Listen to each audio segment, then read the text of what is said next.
When you're at your lowest, life often sends you a mirror, not to show you who you are, but to remind you who you were meant to become. This wasn't a lesson Rachel had planned on learning that morning. But as her fingers clutched the divorce papers in the courthouse hallway, her world, already cracked and splintered, seemed to be breaking for good. The divorce papers felt like sandpaper in Rachel's trembling hands as she sat in the courthouse hallway. Her 7-year-old daughter, Lily, clung to her side, asking why Daddy wasn't coming home anymore. Through the glass doors, Rachel could see her husband, David, laughing with his lawyer and his new girlfriend, the same woman who used to be Rachel's best friend. The woman who had been in their home, playing with Lily, eating Rachel's cooking, all while sleeping with her husband behind her back. "Mrs. Morgan, we need to discuss your settlement." David's lawyer had said that earlier that morning with a smirk that made Rachel's stomach turn. "Given your lack of education and work experience, we think $50 a week in child support is quite generous." $50. For her daughter. After 12 years of marriage, after supporting David through law school by working double shifts at the bakery, after giving up her own dreams to build his career, they wanted to give her $50 and send her away like she was nothing. Rachel had no money for a good lawyer. The public defender assigned to her was a tired-looking man who seemed more interested in his phone than fighting for her rights. David knew this. He knew she was trapped, desperate, with nowhere to go. Their house would go to him, their car would go to him, everything would go to him, while she walked away with nothing but the clothes on her back and a child to feed. The courthouse was cold and gray, matching the feeling in Rachel's heart. She watched other families going through their own legal battles, but none of them looked as defeated as she felt. Her pale skin and red hair, features David used to say were beautiful, now just felt like more things the world would judge her for, as a single mother with no resources. "Rachel, honey, you need to sign these papers," David's lawyer said, approaching her with the documents in hand. "The sooner we get this done, the better for everyone." But before Rachel could respond, before she could sign away her dignity and her daughter's future, the sound of car engines filled the air outside. Not just any cars, expensive cars. Very expensive cars. Through the courthouse windows, Rachel saw something that made her heart stop. A long black limousine pulled up to the curb, followed by 2 more luxury vehicles. Men in sharp suits stepped out, looking like they owned the world. But what caught everyone's attention was the older white woman who emerged from the limo with the grace of royalty. She was tall and elegant, wearing a coat that probably cost more than Rachel made in a year. Her silver blonde hair was styled perfectly, and her jewelry sparkled like stars. She walked toward the courthouse entrance with purpose, her heels clicking on the pavement like a countdown to something big. People in the courthouse stopped what they were doing to stare. Lawyers paused their conversations. Even the security guard straightened up. This woman commanded attention without saying a word. David's face went pale as he looked through the window. His girlfriend grabbed his arm, whispering urgently in his ear. The lawyer, who had been so confident just moments before, now looked nervous, shuffling his papers like he had forgotten what they were for. The elegant woman entered the courthouse and walked directly toward Rachel. Her eyes were kind, but fierce, like someone who had seen everything life could throw at her and had come out stronger. "Rachel Morgan?" the woman asked, her voice carrying the authority of someone used to being obeyed. Rachel could only nod, too shocked to speak. David stood frozen, his mouth open like a fish. His girlfriend looked like she wanted to bolt. Even the confident lawyer seemed to shrink under Elizabeth's gaze.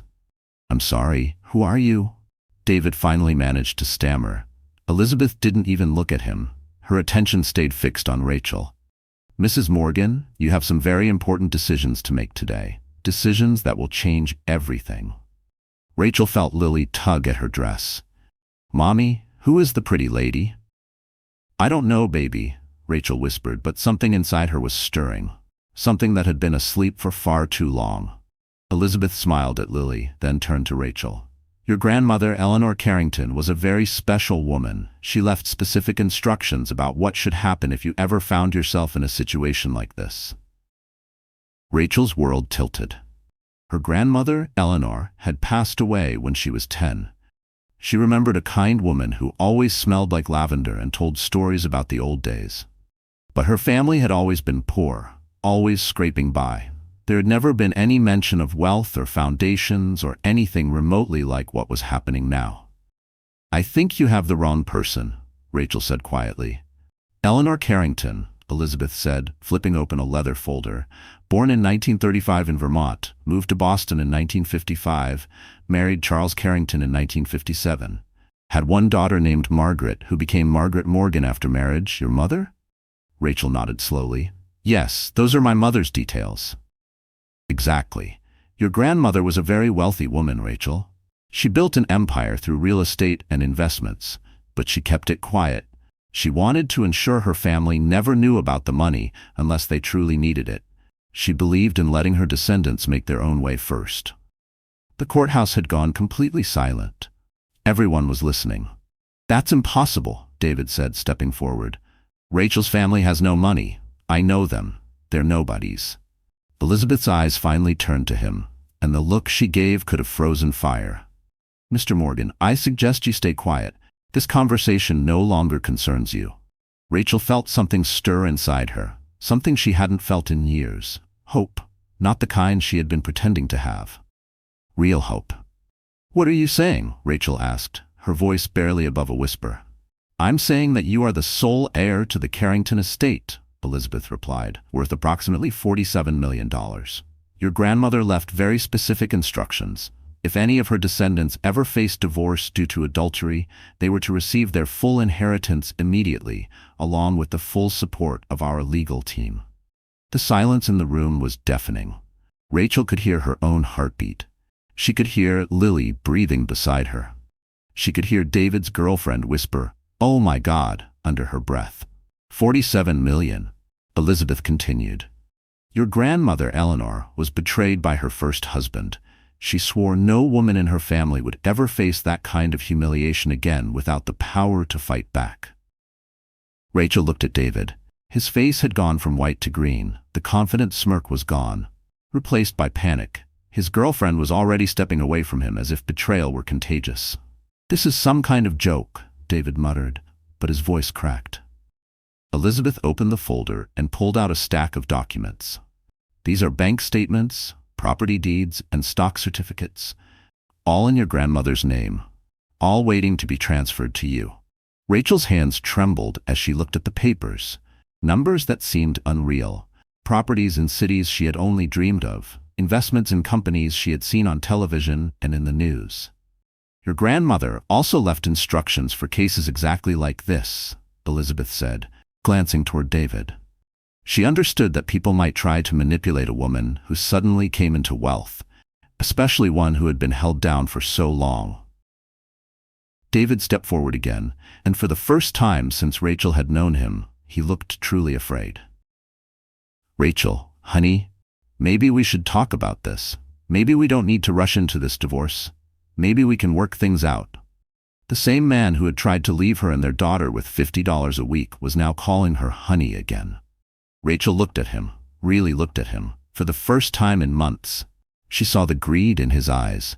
She saw the calculation. She saw a man who had never loved her, only what she could provide. "You want to work things out now?" Rachel asked, her voice growing stronger with every word. "I made mistakes, Rachel. People make mistakes. But we have a family. We have Lily to think about." Elizabeth stepped closer to Rachel. "Mrs. Morgan, you should know our investigation shows your husband has been stealing from his law firm's clients. The evidence will be turned over to the authorities within the hour, regardless of what you decide today." David's face drained of color. His girlfriend clutched her purse and started backing toward the exit. "Wait, Alyssa. Where are you going?" David called after her. Alyssa, the woman who had once been Rachel's best friend, who had sworn she loved David, who had played a part in destroying Rachel's marriage, didn't even look back. She practically ran out of the courthouse. Rachel watched her go and felt something unexpected. Relief. Not just because the other woman was gone, but because for the first time, she saw clearly. She saw these people for who they really were, once the power shifted. Elizabeth handed Rachel a phone. "This is my direct number. You don't have to make any decisions today, but your grandmother's legal team, some of the best attorneys in the country, are standing by, waiting for your call." Rachel took the phone and looked around the courthouse. Everyone was staring at her. The same people who had looked at her with pity 30 minutes ago were now watching her with something very different. Respect. Fear. Curiosity. David was still standing there, but he looked smaller now, less important, like a balloon that had lost all its air. "Rachel, please," he said, "don't let money change who you are. Don't let them turn you against your family." The word family almost made Rachel laugh. This man had been planning to leave her homeless with their daughter for $50 a week. He had cheated. He had stolen. And now he wanted to talk about family? "Lily," Rachel said, looking down at her daughter, "would you like to go for a ride in that big car outside?" Lily's eyes lit up. "The pretty one, really?" Elizabeth smiled. "It has juice boxes and coloring books." As they walked toward the exit, Rachel could feel David following them. She could hear him, talking, pleading, making promises he would never keep. But for the first time in years, Rachel wasn't listening anymore. The limousine was even more impressive up close. The driver, a kind-looking man in a spotless uniform, opened the door for them. Inside, the car looked like something from a movie. Soft leather seats, a small refrigerator, even a television. Lily gasped and climbed in immediately, finding the coloring books Elizabeth had promised. "Mrs. Morgan," Elizabeth said as they settled into the luxury vehicle, "your real life is about to begin." Through the tinted windows, Rachel could see David still standing on the courthouse steps, talking frantically on his phone, probably calling lawyers, trying to figure out how to get his hands on money that would never be his. But Rachel wasn't thinking about David anymore. She was thinking about Lily's future, about college savings, safe neighborhoods, opportunities she had never dreamed of providing. As the limo pulled away from the courthouse, Rachel felt something she hadn't felt once in 12 years of marriage. She felt powerful. The revenge was going to be sweet. 3 days after the courthouse encounter, Rachel sat in the most luxurious law office she had ever seen. The Carrington Foundation's lawyers worked from the top floor of a downtown skyscraper, with windows that offered a sweeping view of the entire city. Elizabeth sat beside her, patient and calm, while 3 lawyers explained the astonishing truth about Rachel's grandmother. "Eleanor Carrington was one of the smartest women I ever met," said Mr. Whitaker, the lead attorney. He was an elderly white man with kind eyes who had clearly known Eleanor personally. "She started with nothing, just like you, Rachel, but she had a gift for seeing opportunity where others saw only problems." The walls of the conference room were covered with photographs and documents that told Eleanor's story. The young white woman in the 1950s standing in front of run-down buildings she would later transform into prime real estate. Pictures of her shaking hands with business leaders and politicians, awards and honors Brahmins Rachel's family had never known about. "Your grandmother bought her first property in 1958 for $800. Mr. Whitaker continued. "It was a burned-out building that everyone thought was worthless. But Eleanor saw the neighborhood's potential. She was right. That same building is now worth $12 million. Rachel stared at a photo of her grandmother as a young woman standing proudly in front of that building. She looked fearless, determined. Rachel felt a surge of something she hadn't let herself feel in weeks: pride. Not just in her grandmother, but in the lineage of strength that she was beginning to realize flowed through her veins. The woman in the picture wasn't just a distant relative. She was a symbol of what Rachel might become. Nothing like the quiet woman Rachel remembered from childhood visits. "Why didn't our family know?" Rachel asked. "My mother struggled her whole life. We all did." Elizabeth leaned forward. Eleanor made a difficult choice. She watched other wealthy families destroy their children with easy money. She saw generation after generation of people who never learned how to work, who never learned their own value, who never learned to be strong. She decided her descendants would have to prove themselves first. Prove themselves how? Rachel asked.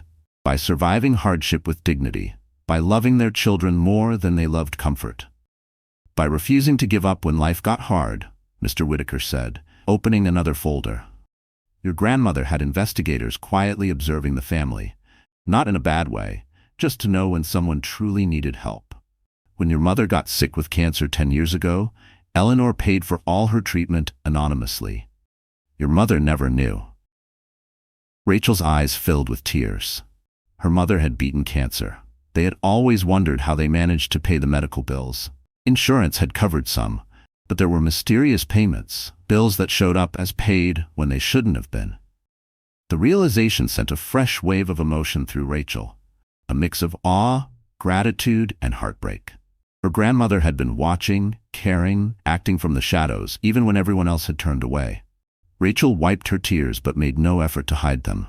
They were tears of release, of finally understanding how deeply she had been loved, even in silence. Eleanor was protecting your family from a distance, Elizabeth explained, but she was also waiting for the right moment to step in completely. And my divorce was that moment? Rachel asked. Not just the divorce, the betrayal, Elizabeth replied. Eleanor's first husband left her for another woman while she was pregnant with your mother. He tried to take everything she had built. That's when Eleanor got truly serious about wealth building. She swore no woman in her family would ever be powerless again. Rachel thought about David and Alyssa, about how they had looked at her like she was nothing, about how they had planned to leave her with almost nothing while they built a new life together. What happened to Eleanor's first husband? Rachel asked. Elizabeth and Mr. Whittaker exchanged a glance. He spent the rest of his life regretting his choices, Elizabeth said carefully. The woman he left Eleanor for eventually left him for someone wealthier. He died alone and broke, while Eleanor built an empire. Your grandmother believed in justice, Mr. Whittaker added. Not revenge exactly, but consequences. She believed people should face the results of their choices. Rachel nodded. She was starting to understand, a lot. So what happens now? She asked. Mr. Whittaker spread out documents across the table. Now, you inherit everything. $47 million in liquid assets, properties worth another $30 million, and businesses that generate approximately $2 million in income per year. The numbers still didn't feel real. Just 3 days ago, Rachel had been worried about affording groceries. Now she was looking at more money than she could ever spend in several lifetimes. But there are conditions, Elizabeth said. Your grandmother was very specific. Rachel's heart sank. Of course there were conditions. There always were. The money comes with responsibilities, Mr. Whittaker explained. First, you must use part of it to help other women in situations like yours. The Carrington Foundation supports women escaping bad marriages, women starting businesses, women going back to school. That didn't sound like a burden. That sounded like an honor. Rachel blinked back tears. The thought of turning her pain into purpose stirred something powerful inside her, an unexpected sense of clarity. Maybe this wasn't just a rescue. Maybe it was a calling. Second, you cannot give any money to your ex-husband or to anyone who betrayed you. Eleanor was crystal clear about this. People who reveal their true character don't get second chances. Rachel nearly laughed. She had absolutely no intention of giving David anything. Third, you must be wise about how you use your power. Your grandmother built this fortune by being clever, not cruel. She believed in winning with intelligence, not by causing unnecessary pain.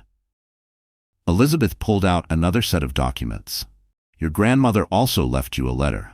She wrote it 20 years ago, but it's like she knew exactly what would happen. With trembling hands, Rachel opened the envelope. Her grandmother's handwriting was neat and strong, even though she would have been in her 70s when she wrote it. My dear granddaughter, Rachel read aloud, if you are reading this, then someone has broken your heart and tried to break your spirit. I'm sorry you had to feel that pain, but I'm not sorry it led you here. Rachel's voice caught, but she kept reading. You come from a line of strong women. We have survived every kind of hardship this world could throw at us. But more than surviving, we've learned how to thrive. The money I am leaving you is not just money. It is power. It is freedom. It is the ability to stand tall and look anyone in the eye as their equal. Elizabeth handed Rachel a tissue. Use this power wisely. Rachel continued reading. Help other women find their strength. Show your daughter that women can be anything they choose to be. And remember, the best revenge is not hurting those who hurt you. The best revenge is becoming so successful that their opinions stop mattering. Rachel paused, her hand trembling slightly. As powerful as the letter was, a wave of doubt crept in. What if she wasn't strong enough? What if she failed? Not just herself, but the legacy now entrusted to her? There had been so many moments in her life when she had felt invisible, dismissed, or not enough. The fear of not living up to her grandmother's vision pressed heavy on her chest. Rachel looked up at Elizabeth and Mr. Whitaker. Both of them were smiling. "Your grandmother was a remarkable woman," Mr. Whitaker said, "and from what I can see, you're just like her." "I don't feel remarkable," Rachel admitted. "I feel scared." "Good," Elizabeth said. "Scared means you'll be careful. Scared means you'll think before you act. Your grandmother was scared when she started, but she did it anyway." Rachel gave a faint smile. Maybe fear wasn't a sign of weakness. Maybe it was just a reminder that what she was about to do really mattered. Rachel looked out the window at the city below. Somewhere down there, David was probably still trying to figure out what had happened. Somewhere down there, Alyssa was likely realizing she had backed the wrong man. But Rachel wasn't thinking about them anymore. She was thinking about Lily, about college funds, safe neighborhoods, and all the opportunities now within reach. She was thinking about the women the Carrington Foundation could help. She was thinking about the businesses she could start or support. "What about David?" Rachel asked. "The investigation you mentioned." Mr. Whitaker's expression turned serious. "That's proceeding separately. Your grandmother's team has been looking into your husband's business for months. They found evidence of client fraud, tax evasion, and other illegal activity. Will he go to prison? Probably. But that's not your concern anymore. That's just consequences catching up to bad choices." Rachel nodded. She felt lighter, like a weight she had carried for years had finally lifted. "When do I officially get access to everything?" she asked. "The paperwork will be finalized by tomorrow," Elizabeth said. "But Rachel, remember what your grandmother wrote. This isn't about the money. This was about power. This was about never having to be afraid again." As Rachel left the law office that day, she felt different. Not just because of the money, though that was life-changing, but because she finally understood something important. She had never been worthless. She had never been nothing. She had simply been surrounded by people who needed her to believe she was nothing, so they could control her. Those days were over. The elevator ride down from the law office felt like traveling between two different worlds. When she had arrived, she was still Rachel Morgan, the abandoned wife with nothing but hope. When she left, she was Rachel Carrington Morgan, heir to a fortune and a legacy of strength. Tomorrow, she would begin planning David's consequences. But tonight, she would focus on Lily's future. The revenge could wait one more day. It would be worth the wait. 2 weeks after signing the inheritance papers, Rachel stood in her new penthouse apartment, watching Lily play with toys they could never have afforded before. The apartment was beautiful but not flashy, elegant but comfortable. Rachel had learned from her grandmother's notes that true wealth was about security and options, not about showing off. Elizabeth had helped her find the place, explaining that Eleanor had always believed in living well, but living smart. "Your grandmother never wanted people to know how much money she had," Elizabeth had said. "She found that when people knew, they treated her differently. Some became fake friends wanting favors, others became enemies out of jealousy." Rachel had experienced that shift in perception already. The way some acquaintances had started to speak to her, more carefully, more guarded, after catching glimpses of her new life. The subtle shift in tone. As if they were trying to figure out how she had changed. Rachel was learning to think differently about everything. Money wasn't just about buying things. Money was about having choices, about being able to say no to people who didn't respect you, about having the time to make good decisions instead of desperate ones. It was about giving her daughter a future that didn't depend on anyone's mercy. A life built on dignity, not survival. The first choice she made was hiring the best private investigator in the city. James Parker was a former police detective who now worked for people who could afford the truth. He was a serious white man in his 50s who had built his reputation on being thorough and discreet. Elizabeth had recommended him, saying Eleanor had used his services many times. Mrs. Morgan, James said as they sat in Rachel's new living room, I've been investigating your ex-husband for 2 weeks now. What we found is worse than we expected. James opened a thick folder on the coffee table. Inside were photographs, financial records, and recorded conversations that painted a disturbing picture of David, one that made Rachel's stomach turn. He's been stealing from clients for 3 years, James continued, and not just skimming a little here and there. He's been taking settlement money meant for accident victims, money meant for elderly people who trusted him with their life savings. Rachel looked at the photos of some of David's victims. An elderly woman who had trusted him with her late husband's insurance settlement.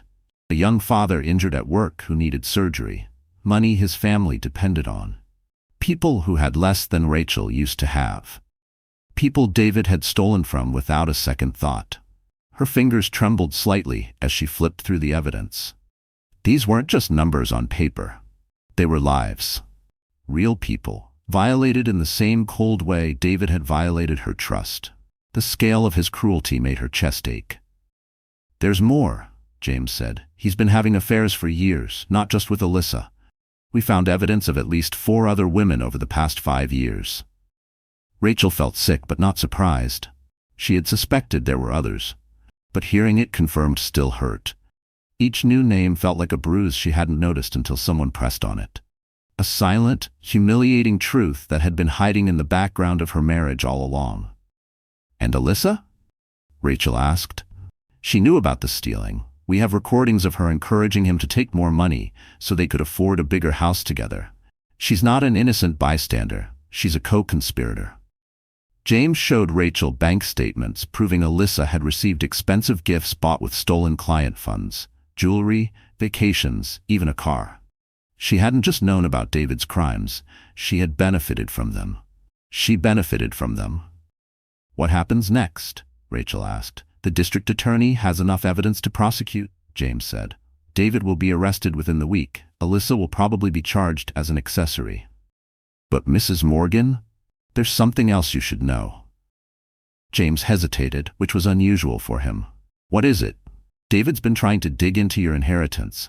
He's hired a lawyer to challenge the divorce settlement, claiming he deserves half of whatever you inherited. Rachel's jaw tightened. He doesn't understand that the money was never marital property, James continued, but he's going to try anyway. Rachel felt anger rise in her chest, but it was different from the helpless anger she used to feel. This anger had power behind it. Can he succeed?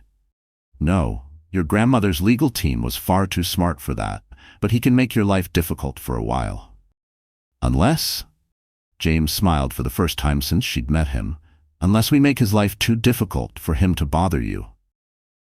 That afternoon, Rachel met with Elizabeth and Mr. Whitaker to discuss strategy. They sat in the same conference room where Rachel had first learned about her inheritance, but now she felt like she truly belonged there. Your grandmother faced a similar situation, Mr. Whitaker explained. Her ex-husband tried to claim a share of her fortune. Eleanor handled it very cleverly. What did she do?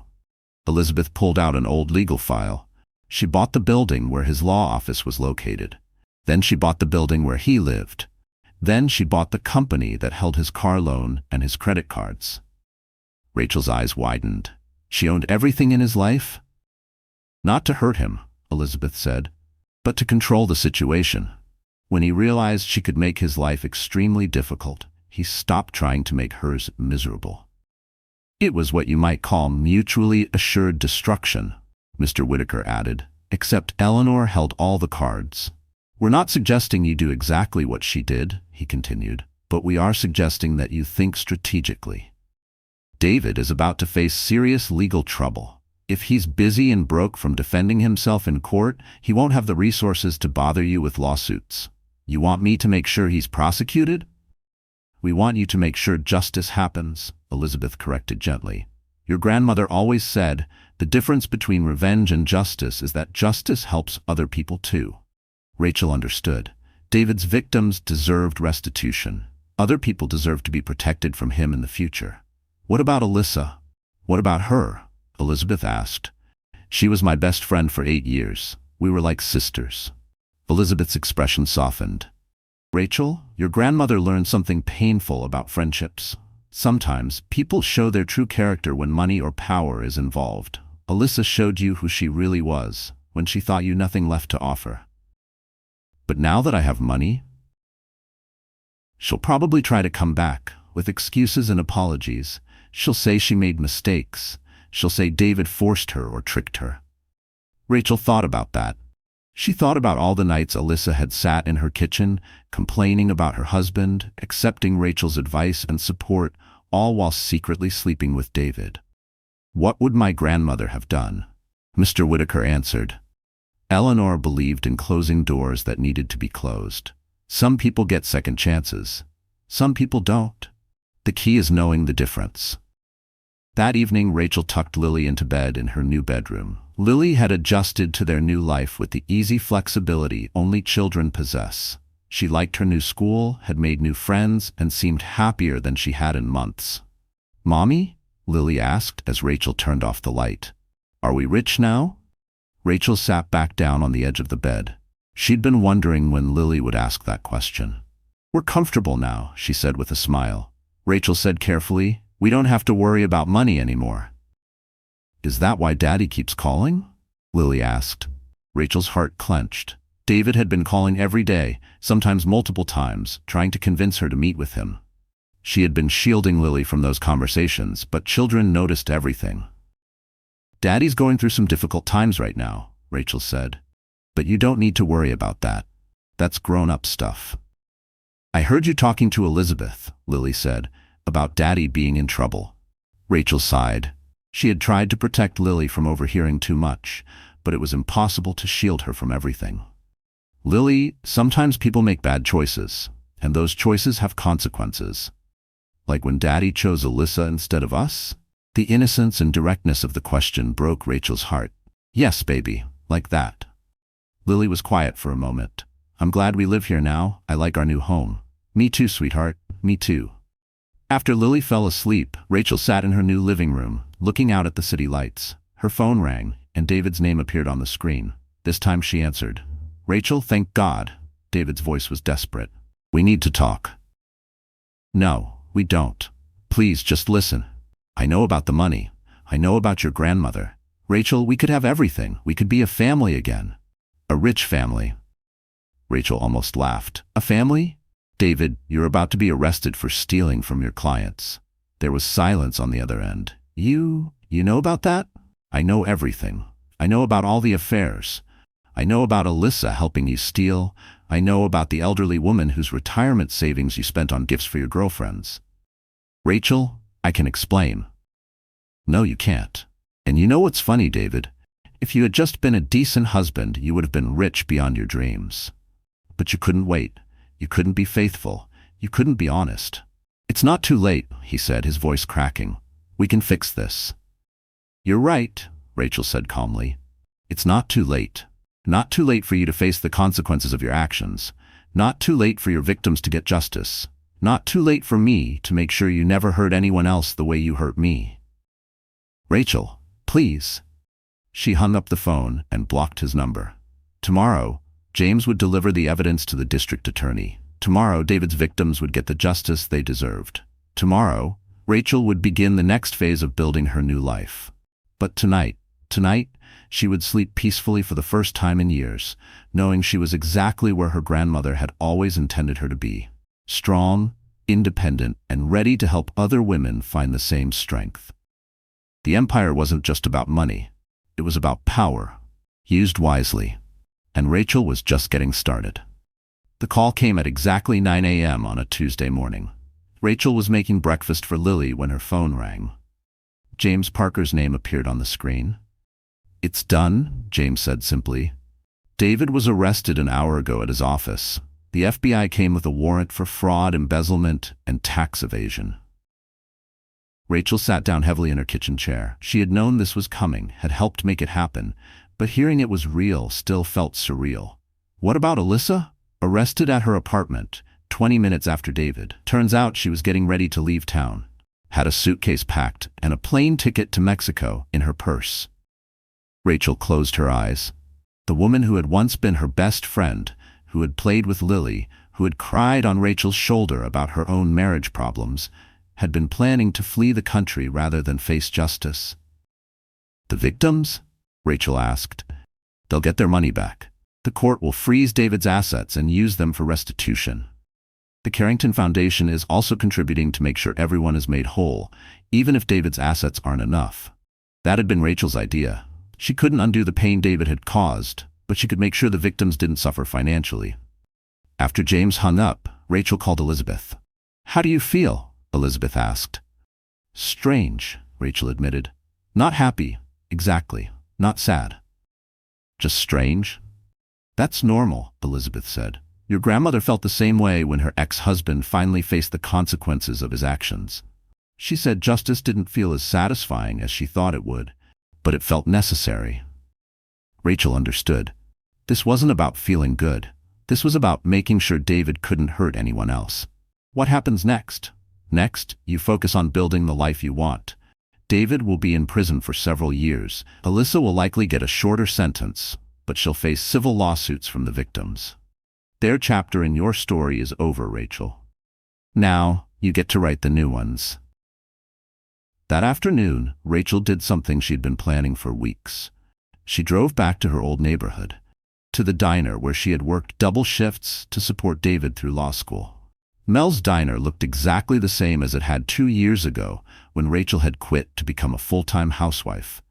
The same cracked vinyl booths, the same flickering neon sign, the same smell of coffee and grease that had been part of her life for so long.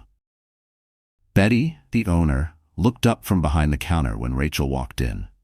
Betty was a tough woman in her 60s, who had run the diner for 3 decades. She had always been kind to Rachel, often letting her take home leftovers when money was tight. "Rachel? Rachel, honey, is that you?" Betty's face lit up with genuine joy. "Look at you. You look amazing." Rachel smiled and hugged her. She did look different. Good nutrition, less stress, and the confidence of security had transformed her. "Hi, Betty. How have you been?" "Same as always. Working too hard for too little money. But what about you? I heard about the divorce." "I'm sorry, honey.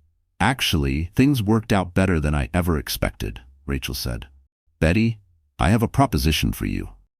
They sat in Rachel's old booth, the one where she used to count tips and stress over bills. Betty listened, her eyes widening as Rachel laid out her idea. "You want to buy the diner?" Betty asked. "I want to invest in it, renovate it, expand the menu, maybe add catering. But I want you to stay as the manager. This place was good to me when I needed it. I want to make it even better." Betty's eyes filled with tears. "Rachel, I can't afford to pay you back. I'm not asking you to. This is an investment in the community. My grandmother believed that successful people should lift up the places that lifted them." Betty wiped her eyes with her apron. "What made you think of this?" Rachel looked around the diner, remembering all the nights she had spent there, the dreams she had put on hold for someone who never deserved them. "I realized the people who were truly there for me weren't always the ones I thought were my friends. You gave me extra shifts when I needed money.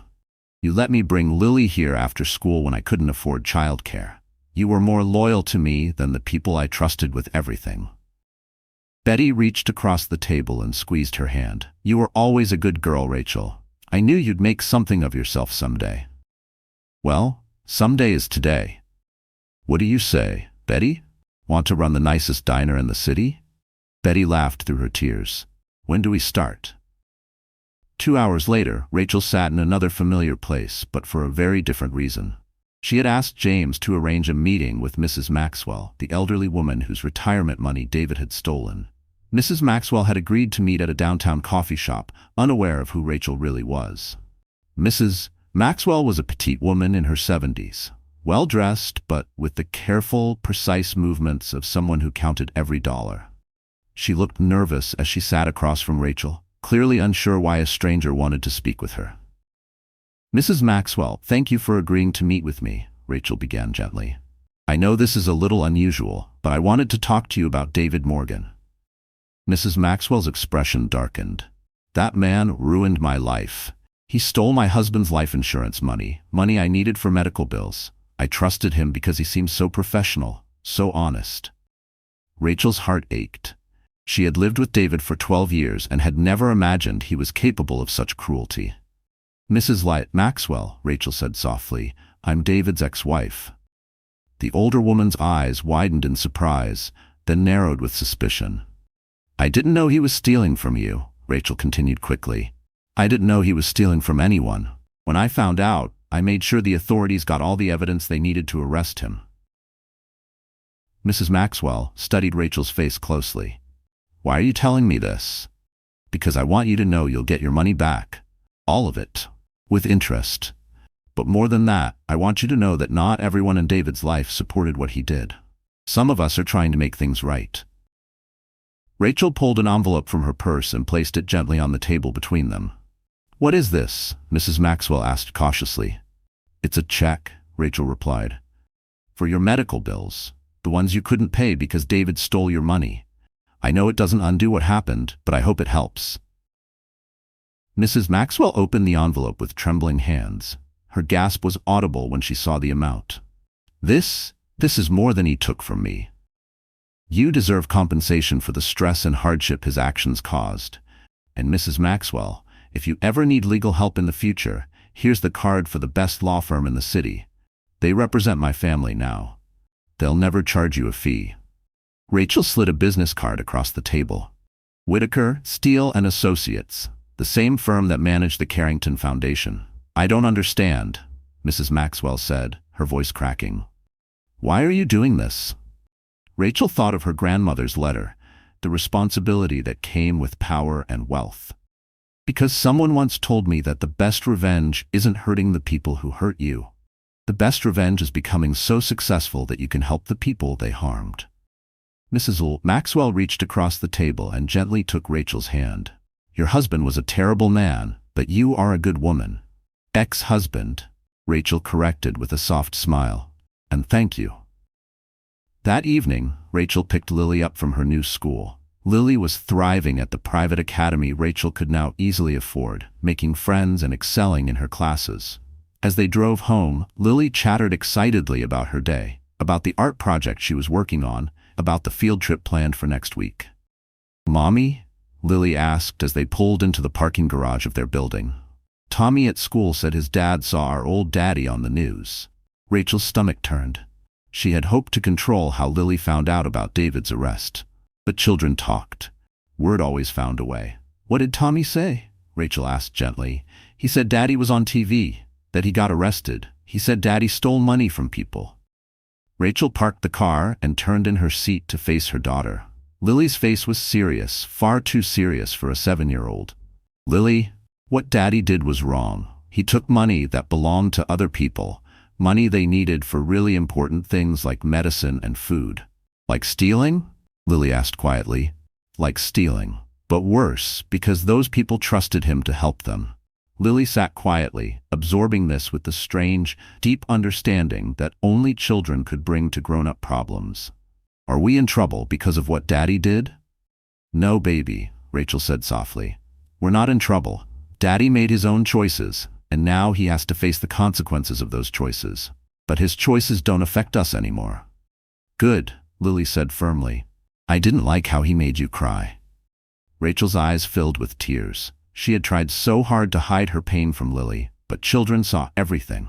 "I don't cry about Daddy anymore," Rachel said truthfully. "Now I'm focused on making sure we have a good life together." "I like our new life," Lily said.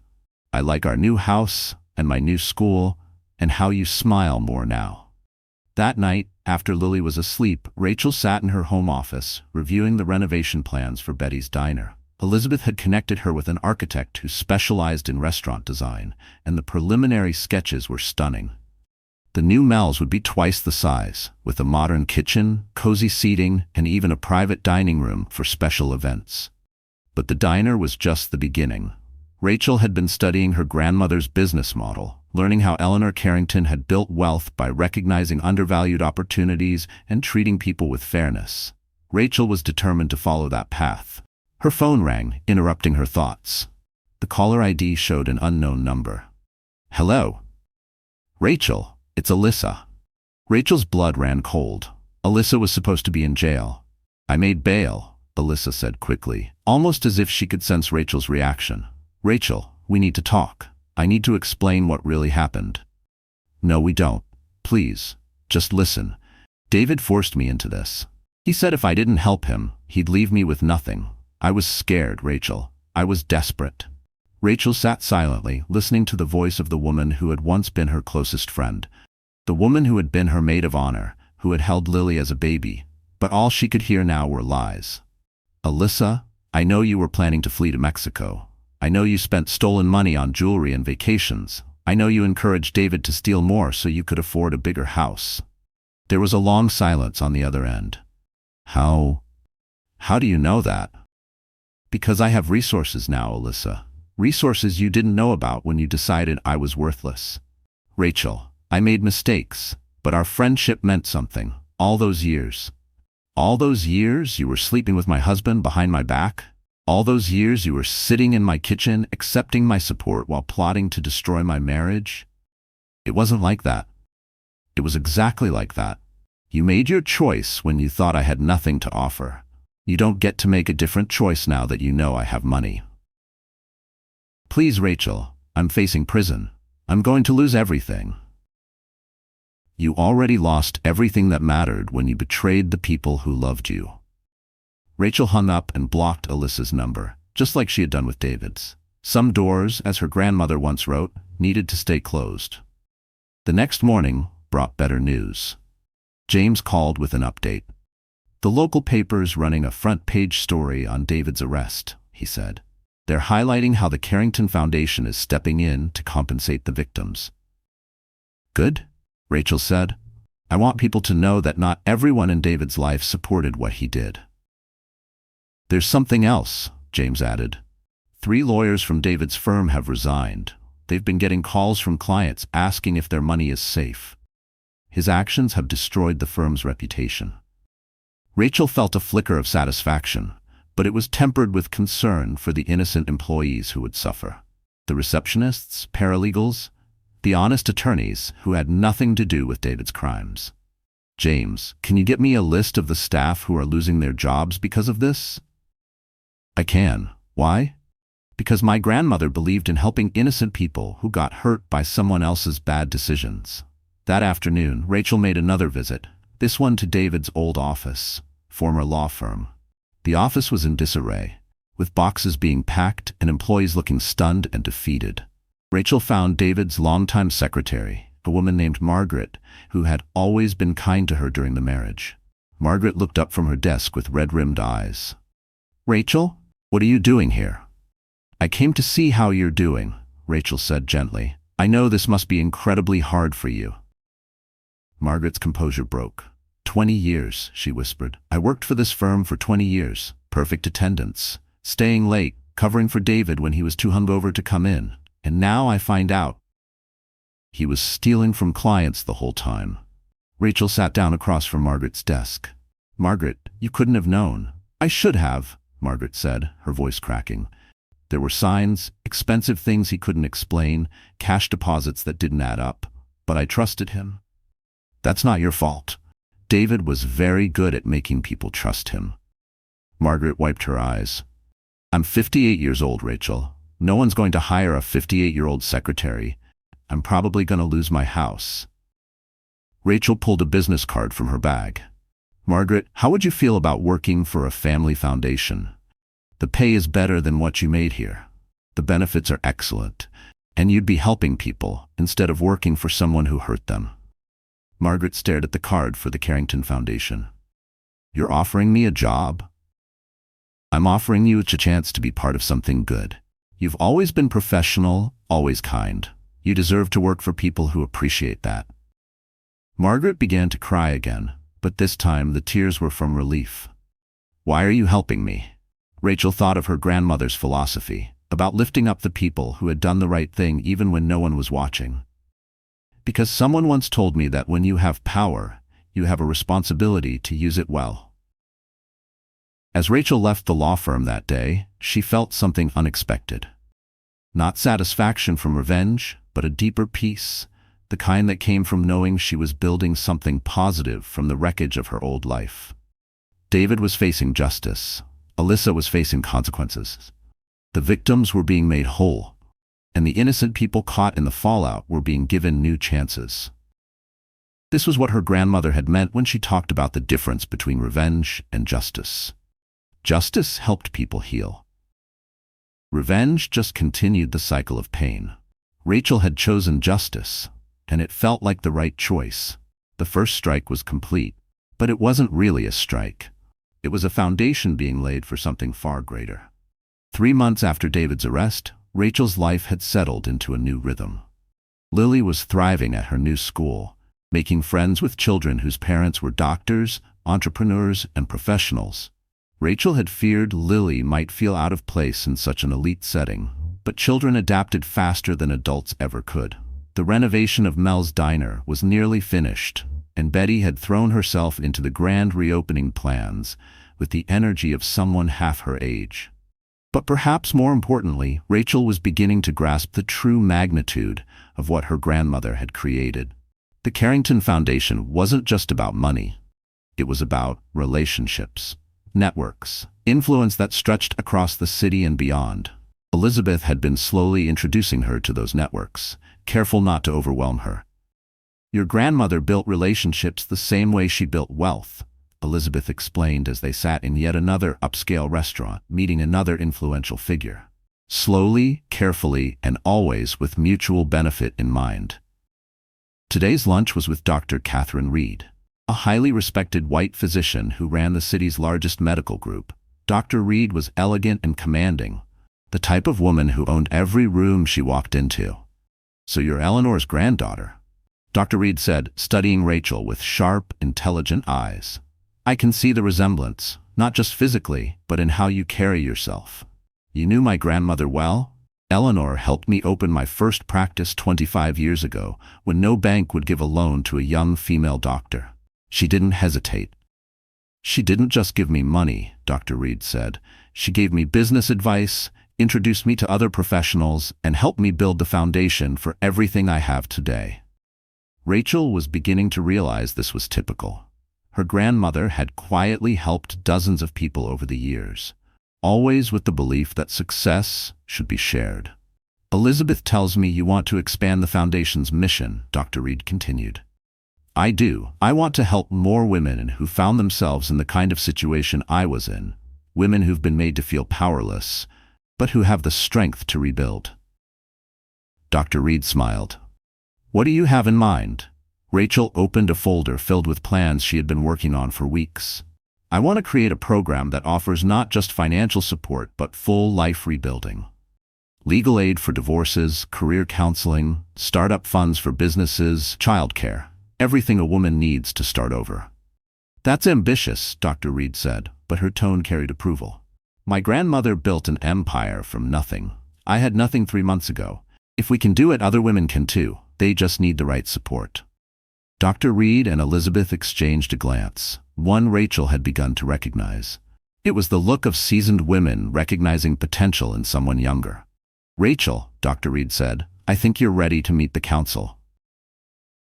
The council? Elizabeth smiled. It's a group of successful women your grandmother helped over the years. We meet monthly to share resources, discuss opportunities, and identify women in need of support. Eleanor started it 30 years ago. It's grown into something quite powerful. She never told me about it. She wanted to see what kind of person you'd become on your own, Dr. Reed said. But now that we've seen who you are, we believe you're ready to carry on her legacy. The council meeting was held in a private dining room at the city's most exclusive club. Rachel arrived feeling nervous but determined, wearing a tailored navy suit Elizabeth had helped her choose. Professional but not flashy, successful but not boastful. Inside, 12 women waited. Each of them successful. Each of them confident. Each of them looking at Rachel with a level of focus that could be either encouraging or intimidating. Elizabeth stood to make introductions. Ladies, this is Rachel Carrington Williams, granddaughter of Eleanor Carrington and the new director of the Carrington Foundation. Around the table sat judges, entrepreneurs, physicians, attorneys, and politicians. Rachel quickly realized each of them had been helped by her grandmother at a pivotal point in their lives. Rachel, said Judge Whitman, a stern-looking woman in her 60s. "We've been following your story with interest. The way you handled your ex-husband's crimes aligns very much with your grandmother's principles." "Thank you," Rachel replied, unsure whether it was a compliment or a test.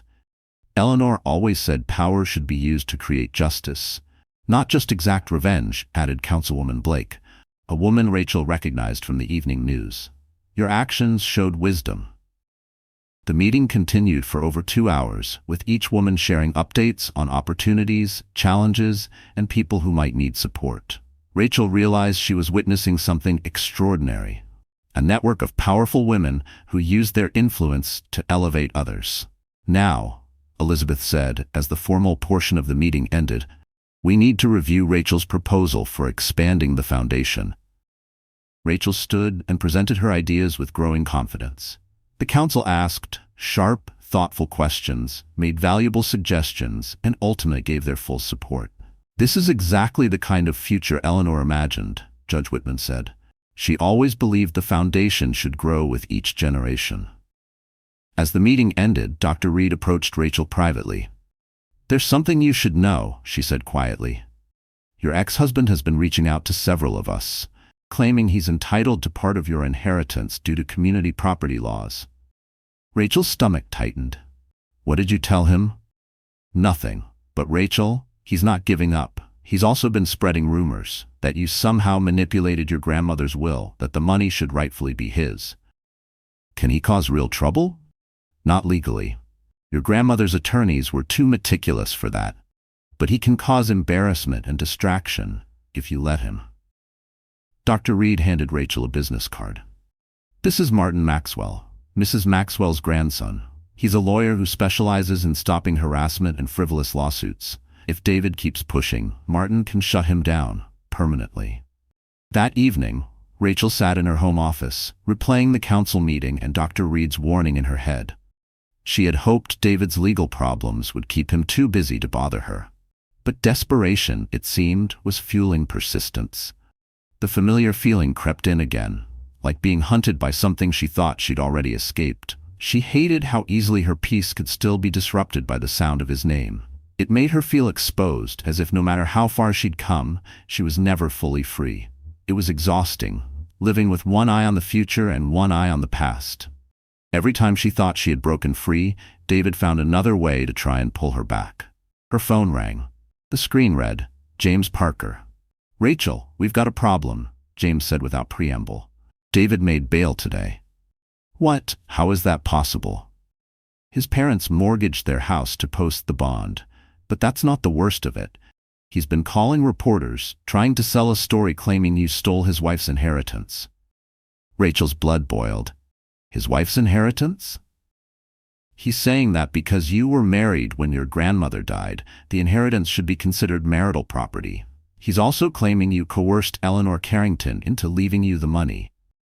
"That's absurd. My grandmother died when I was 10. "I know, but he's banking on confusion. He's trying to stir up just enough scandal and noise to pressure you into paying him off to make it go away." The gall. After everything he had done, after every lie, every betrayal, he still thought he could twist the truth to his benefit. Still thought he could manipulate people into believing he was the victim. A sharp ache flared in her chest. It wasn't fear, at least not entirely. It was the ache of being misunderstood, of having her motives questioned by strangers who didn't know the years of silence, sacrifice, and survival. What do? We end it. Publicly and permanently. "Rachel, it's time to stop being a mystery. It's time to tell your story." The next morning, Rachel met with the city's most trusted journalist, Maria Sandoval, a seasoned reporter known for her integrity and deep investigative work. The interview took place in Rachel's penthouse, with Lily at school and Elizabeth sitting nearby in support. "Mrs. Williams," Maria began, "there are rumors circulating about your inheritance and your connection to Eleanor Carrington. Can you set the record straight?" Rachel took a steadying breath and began telling the full story. Her grandmother's hidden fortune, the terms of the inheritance, the betrayal by her ex-husband, the investigation into his crimes, and the mission of the Carrington Foundation. Maria asked tough, pointed questions.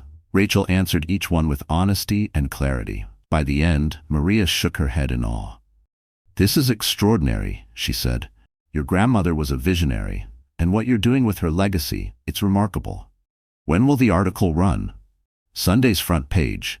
But you should know, going public like this will change everything. People will know who you are now." "Good," Rachel said with quiet strength. "I'm tired of hiding.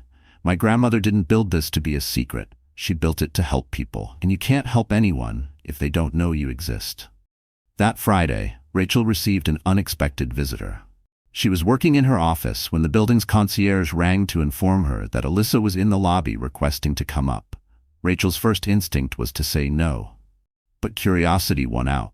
"Send her up."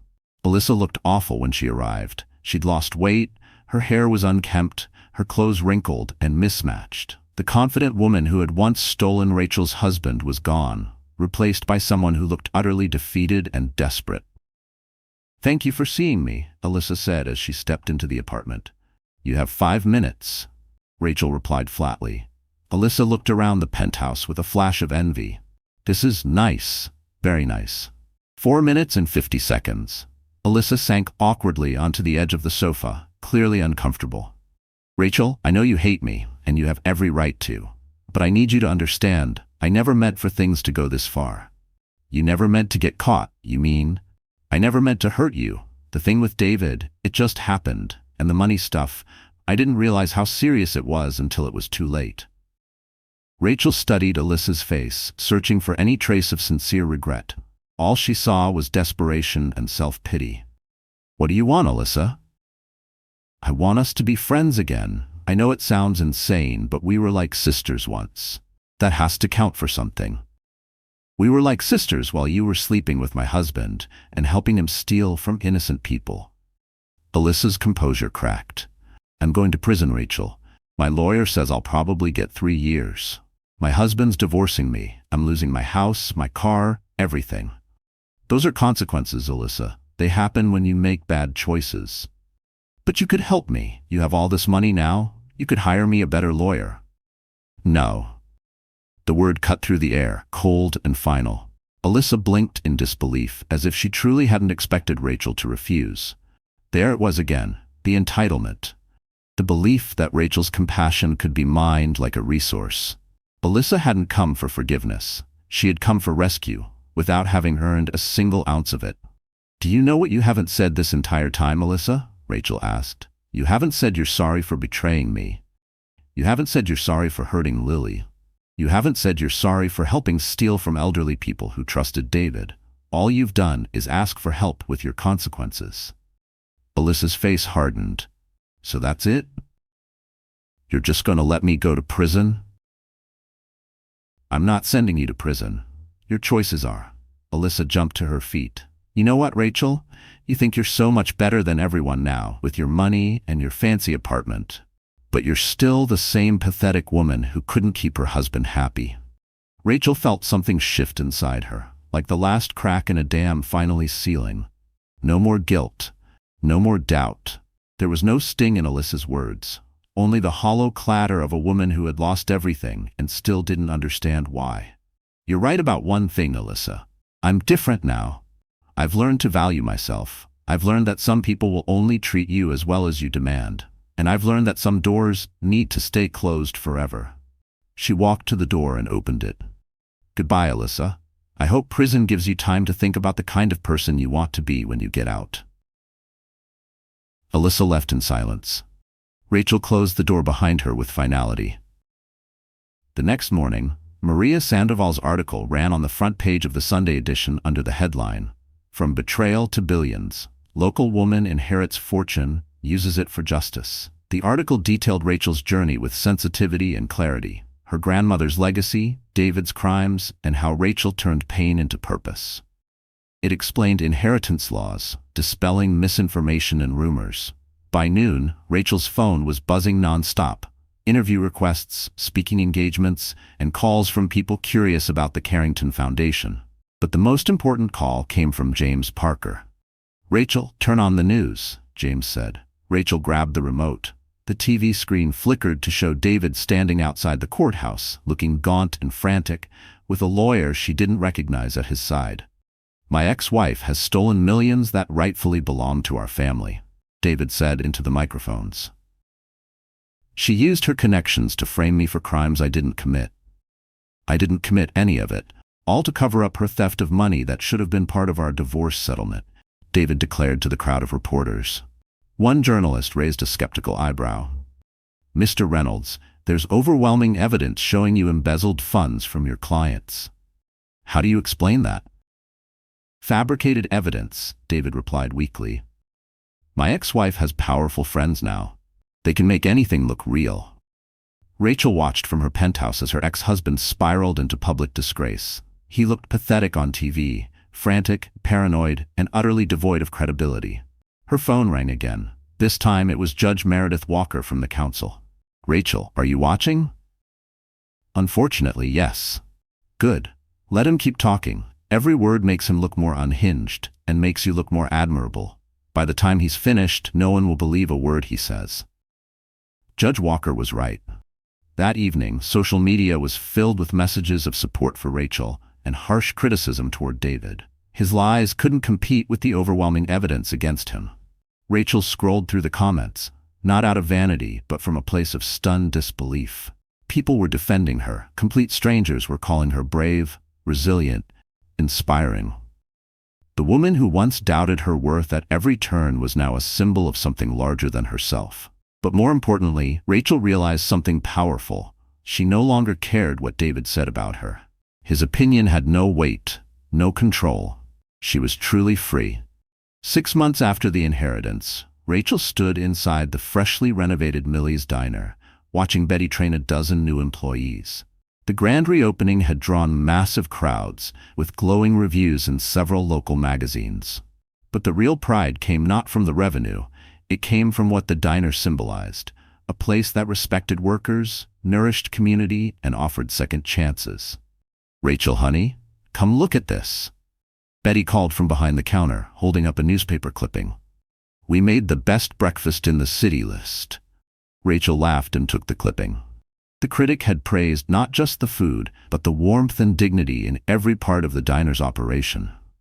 An environment Betty had worked tirelessly to create. Rachel studied Betty's face as she beamed with pride. This was why the money mattered. Not the zeros in the bank account, but the transformation in people's lives. Your grandmother would be proud, Elizabeth Carrington said, stepping beside her with 2 mugs of Betty's signature coffee. Eleanor always said the best investments are the ones that strengthen community. Speaking of investments, Rachel said, I've been thinking about our next move. Over the past several months, Rachel had been quietly purchasing properties and small businesses across the city, not as a greedy developer, but to build something sustainable for working families, affordable housing, daycare centers, storefronts for first-time entrepreneurs. What did you have in mind? Elizabeth asked. David's old law firm building. It's going up for sale next week. Elizabeth raised an eyebrow. Now that's poetic. I want to turn it into a legal aid center. Rachel continued. Free legal help for women facing divorce, tenants fighting eviction, small business owners dealing with unfair contracts. Everything that David's firm should have been doing. Your grandmother would love that, Elizabeth said, smiling. The irony is perfect. Rachel smiled too, but there was something deeper in her eyes. Not revenge, justice. A way to reclaim something broken and use it for good. That afternoon, Rachel attended the monthly council meeting in Judge Walker's chambers. These women, judges, CEOs, educators, politicians, had become mentors and friends. Their gatherings were a new highlight in Rachel's life. Ladies, Judge Walker began, we have a situation that needs our attention. She passed around folders containing a new case file. A young mother named Christine is being harassed by her ex-husband. He's abusing the legal system to torment her with bogus custody battles and constant court hearings. This man has filed 17 motions in 6 months, Judge Walker explained. None of them have merit, but each one costs Christine time off work and legal fees she can't afford. What can we do? Asked Dr. Moore. The Carrington Foundation could provide legal representation, Rachel suggested. And if we can prove he's filing frivolous lawsuits, we can get him sanctioned. There's more, Judge Walker continued. I did some research on this man. He's a friend of David Reynolds. They were college roommates. Rachel felt a chill. You think David is behind this? I think David is encouraging his friends to test our resolve. If he can show he can still cause problems for women like Christine, he might believe he can still cause problems for you. Rachel considered the implications. David was still awaiting trial, still ranting to anyone who would listen, still convinced he deserved part of her inheritance. If he was now emboldening friends to harass other women, it was time for a stronger response. What if we make an example out of this case? Rachel suggested. What if we don't just defend Christine, but go on the offensive? What do you mean? Asked Councilwoman Washington. I mean we investigate him, the same way we investigated David. If he's harassing his ex-wife, odds are he's doing other shady things too. Men like this usually are. The council members exchanged glances. This was exactly the kind of strategy Eleanor Carrington had been known for. I like it, said Dr. Moore. We help Christine and send a message to David and his friends at the same time. Judge Walker smiled. Eleanor always taught us that the best defense is often a good offense. Within a week, James Parker had uncovered a disturbing pattern. Christine's ex-husband, a man named Jason, had been involved in insurance fraud, tax evasion, and had a record of domestic violence against multiple women. The Carrington Foundation's legal team filed complaints with the authorities and requested a restraining order to stop his harassment of Christine. But Rachel wasn't finished. She arranged to meet Christine in person to better understand her situation. Christine was a young white woman, likely in her late 20s, with 2 small kids and the weary look of someone fighting endless battles. They met at a coffee shop near Christine's job, a 24-hour gas station where she worked double shifts to cover Jason's constant legal attacks. Mrs. Reynolds, Christine said nervously, clearly overwhelmed to be sitting with someone she'd only read about in the newspapers. I don't understand why you're helping me. I don't expect anything in return, Rachel said. 6 months ago, I was in a situation a lot like yours. I had an ex-husband trying to destroy my life, and I felt completely powerless. But you had money. No, I didn't, Rachel said gently. I was facing divorce with nothing but $50 a week in child support and no way to fight back. Rachel paused, looking Christine in the eye. I know what it's like to cry yourself to sleep, to feel trapped, to pretend you're okay for your kids when you're falling apart inside. Her voice softened, filled with quiet strength. I'm not helping because I pity you. I'm helping because I've been you. She told Christine a short version of her journey, watching as hope crept into the younger woman's eyes. You're saying there's hope? That things can get better? I'm saying Jason is about to find out there are consequences for tormenting women. And I'm saying you and your kids are going to be safe while he learns that lesson. 2 weeks later, Jason was arrested for insurance fraud. His accounts were frozen, stopping the flood of legal harassment. A permanent restraining order was issued, and he was facing serious prison time. But Rachel's favorite part was what happened next. The Carrington Foundation helped Christine with business training and startup funds to open her own gas station and mini-mart. 3 months later, Christine went from victim to business owner and employer. Mrs. Reynolds, Christine said at the grand opening, I don't know how to thank you. You can thank me, Rachel replied, by helping the next woman who needs it. That's how this works. We lift each other up. The story about Jason's arrest spread quickly through David's circle of friends. James Parker reported that several men who had been making threats or giving their ex-wives trouble suddenly became much more agreeable in their divorce proceedings. Fear is a powerful motivator, James noted during one of their weekly meetings. When men like David see their behavior has real consequences, they tend to adjust quickly. But David himself wasn't changing. If anything, his upcoming trial date made him more frantic and unhinged. He had started a blog called Justice for David Reynolds, posting daily rants about how Rachel had stolen his rightful inheritance. He's getting more erratic, James warned. Desperate people do unpredictable things. Rachel's biggest concern wasn't the blog, it was Emma. At 8 years old, Emma was aware enough to sense tension and overhear whispers, but too young to fully grasp the complexities of her father's legal mess. Mommy, Emma said one night as Rachel tucked her in, The kids at school are saying stuff about Daddy. Rachel's heart tightened. What kind of stuff? They're saying he's a bad guy, that he stole money. Rachel sat on the edge of Emma's bed, choosing her words with care. Emma, your dad made some really bad choices. He took money that didn't belong to him, and that's against the law.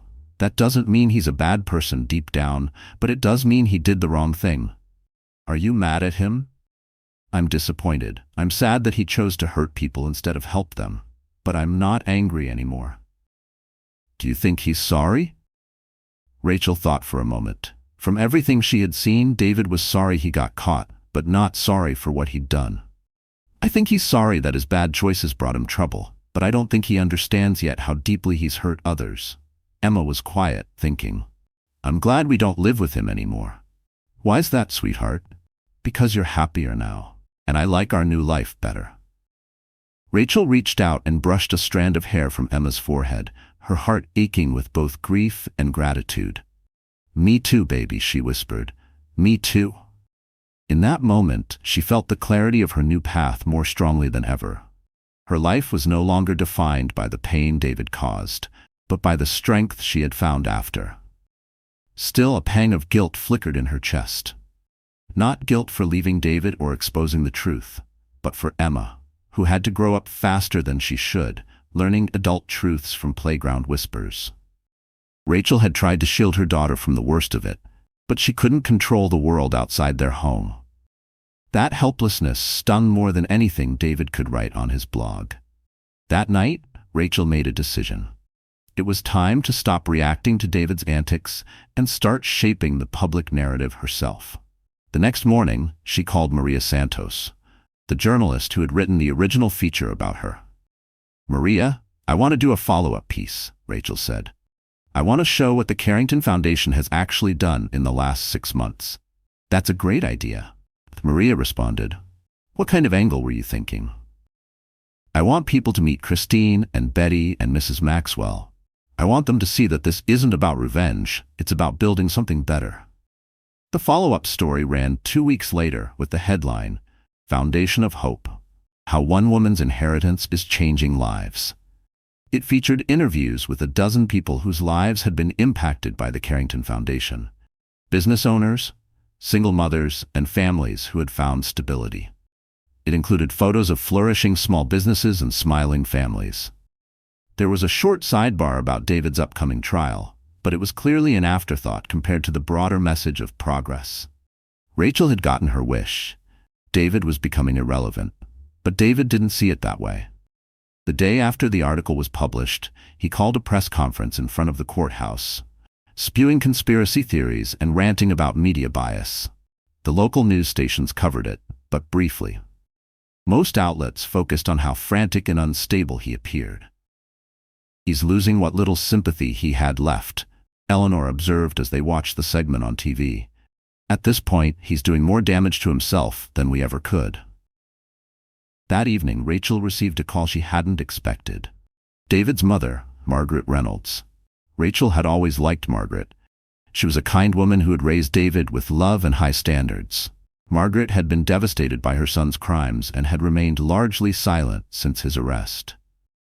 Rachel, dear, I hope you don't mind me calling, Margaret said, her voice trembling slightly with emotion. Of course not, Mrs. Reynolds. How are you holding up?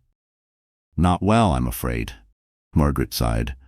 Rachel, I need to apologize for what David did. I raised him better than that.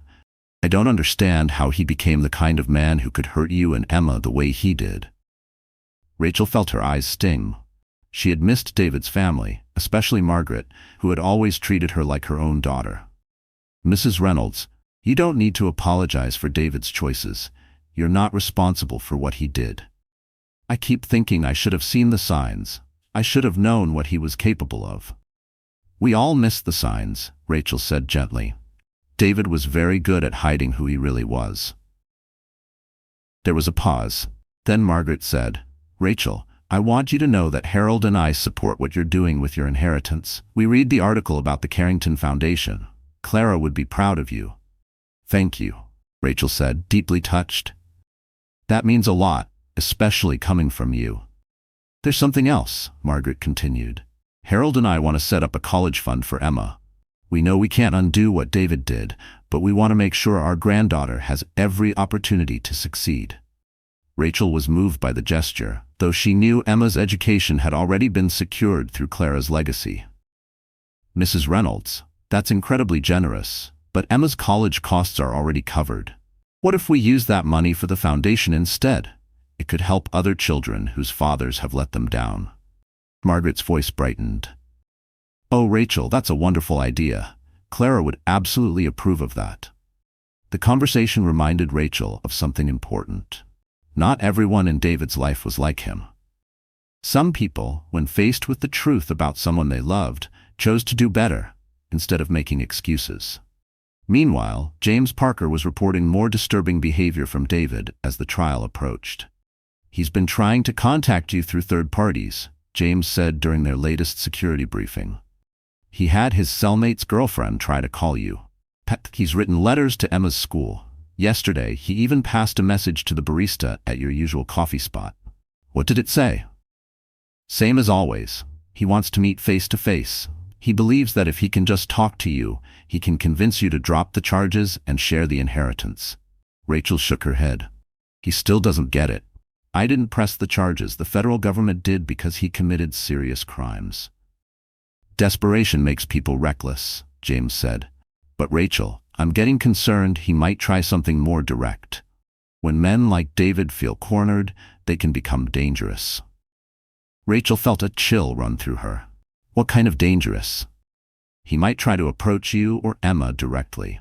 He could show up at your building or her school. I think it's time to consider security measures. That night, Rachel made another hard choice. She hired a private security firm to protect herself and Emma. It felt surreal having bodyguards, but she couldn't take chances, not with her daughter's safety on the line. The team was professional and discreet, but Emma noticed right away. Mommy, why is that man always walking behind us? She asked one morning as they headed to school. His name is James, Rachel replied.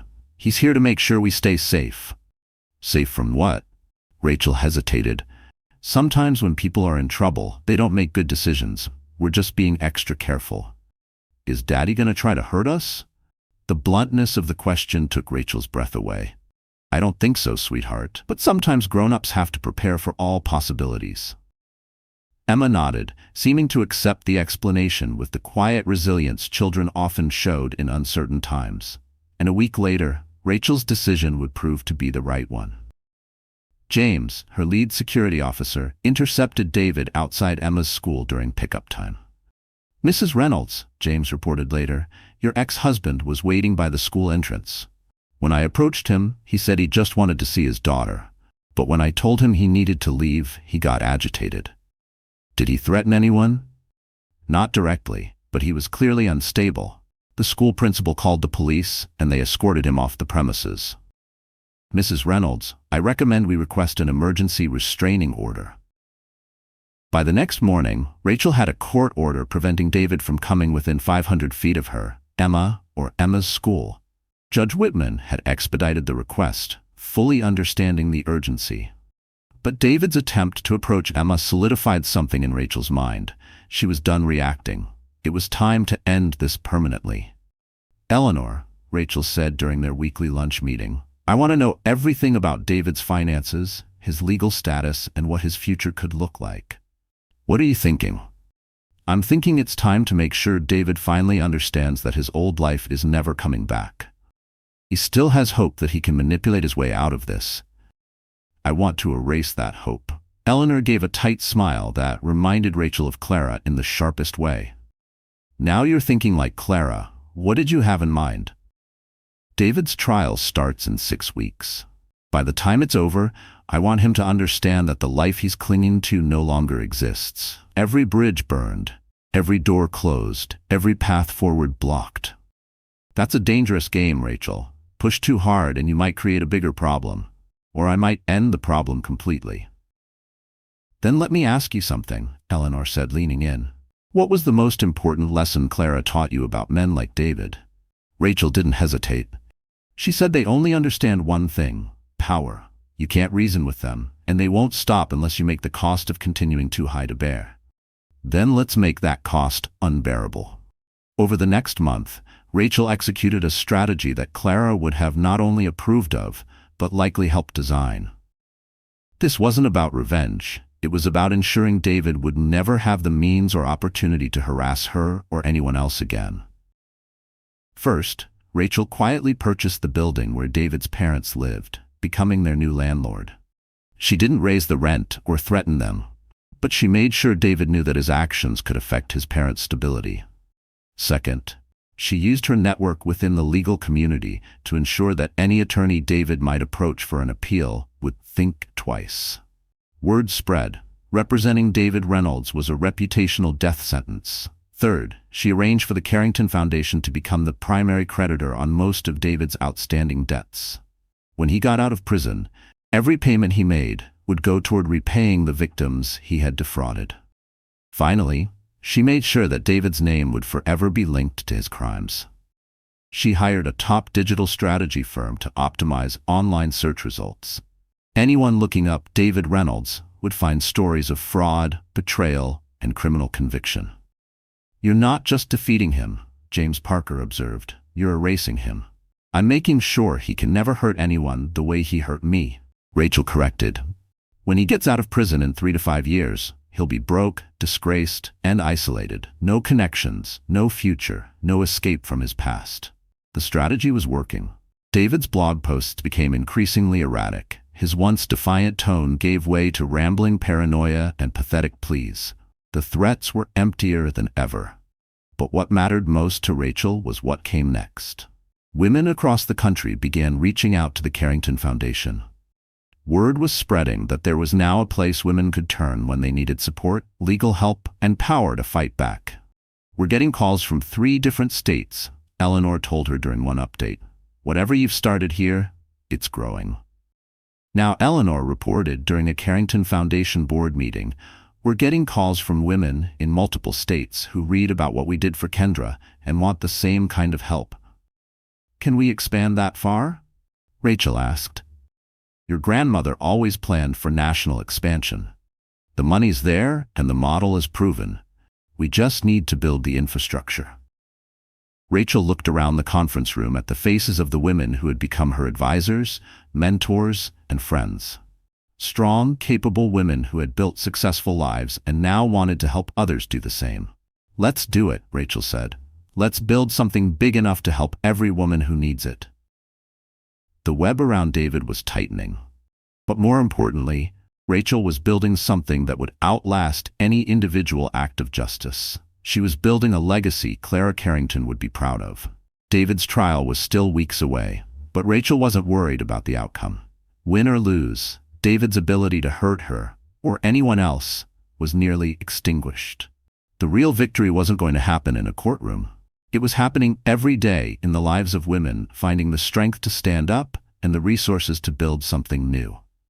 Rachel had learned to play the game her grandmother's way, strategically, comprehensively, and with a long-term view of justice. David Reynolds was about to learn he had picked the wrong woman to fight. The phone call came at 2 a.m. on a Tuesday morning, yanking Rachel from deep sleep. The caller ID showed the number for the county jail. Her heart immediately started racing. Only one person she knew was in jail awaiting trial. "This is a collect call from David Reynolds at the County Detention Center. Will you accept the charges?" Rachel nearly hung up, but something made her pause. David had been trying to reach her for months through others, and she had refused every attempt. Maybe it was time to hear what he had to say, if only to understand just how far he had fallen. "I'll accept the charges." There was a brief click, then David's voice came through the line. He sounded more broken than Rachel had ever heard him. Rachel, thank God you answered. You have 5 minutes, David. What do you want?" "I want to come home." The words were so pitiful, Rachel almost felt sorry for him. Almost. "David, you don't have a home to come to. You're going to prison. My trial doesn't start for 3 weeks. Rachel, I've been thinking about everything that happened, and I realize I made mistakes." "Mistakes?" Rachel couldn't keep the disbelief out of her voice. "You stole from elderly people. You committed fraud. You cheated on me with multiple women. Those weren't mistakes, David. They were choices." I know. But people make bad choices under pressure. The firm was collapsing. I was trying to keep it afloat, and the affairs, they didn't mean anything. I was having some kind of midlife crisis. Rachel listened to David spin excuses and minimize his actions, and she realized something that had changed in her. 6 months ago, some part of her might have wanted to believe him. Now, she saw everything clearly. These were just the desperate lies of a man who had never accepted responsibility for anything. "Why are you calling me?" she asked, voice steady. "Because I love you, because we have a daughter together, because we can fix this, if we try." "And how exactly do you think we fix this?" "You could testify for me, as a character witness. You could tell the jury I'm not a bad guy, just that I made some mistakes. You could—" "No. Rachel, please, I know you're angry." "I'm not angry anymore, David. I was angry 6 months ago. Now, I'm just sad. Sad that you still don't understand what you've done. I understand perfectly. I made some bad business decisions, and now everyone's treating me like I'm some kind of criminal mastermind." Rachel closed her eyes. "You really don't get it, David. You stole Mrs. Whitaker's life insurance money. Money she needed for cancer treatments. You stole settlement money from accident victims who were depending on it to cover medical bills and support their families. You betrayed people who trusted you with their most important financial needs. I was going to pay it back." "When? When were you going to pay it back? After you spent it on jewelry for Lisa, on vacations and luxury cars? You used it to live a lifestyle you couldn't afford instead of taking care of your responsibilities." David was quiet for a moment, and Rachel could hear the panic in his breathing. "Rachel, I'll lose everything if I go to prison. My law license, my reputation, any chance of ever having a normal life again." "You already lost all those things when you chose to steal from your clients. But you could help me get them back. You have money now. You have connections. You could hire the best lawyers. You could—" "David, stop. Rachel, please. I'm begging you. I'll do anything. I'll give you full custody of Ava. I'll sign whatever papers you want. Just help me get through this trial." Rachel felt the old tug of guilt. David had always been good at making his problems seem like her problems, at making her feel responsible for fixing the messes he created. "David, I already have full custody of Ava. You signed away your parental rights when you chose Lisa over your family. I made a mistake. People are allowed to make mistakes." "Yes, they are. But they're also required to face the consequences of those mistakes." Rachel could hear David starting to cry. It was something she had never heard during their 12 years of marriage, not during their worst arguments, not even when she'd confronted him about his affairs. He had never sounded like this. "Rachel, I can't survive in prison. I'm not built for that kind of life." "You should have thought about that before committing crimes that carry prison sentences. I never meant for it to go this far. I thought I could fix everything before anyone found out." "That's the problem, David. You thought you could fix it all with more lies and more theft. You thought you could build a life with Lisa using money stolen from people who needed it. You thought you could leave me and Ava with nothing and never face consequences." "I'm sorry," David said. And for the first time, he sounded like he might actually mean it.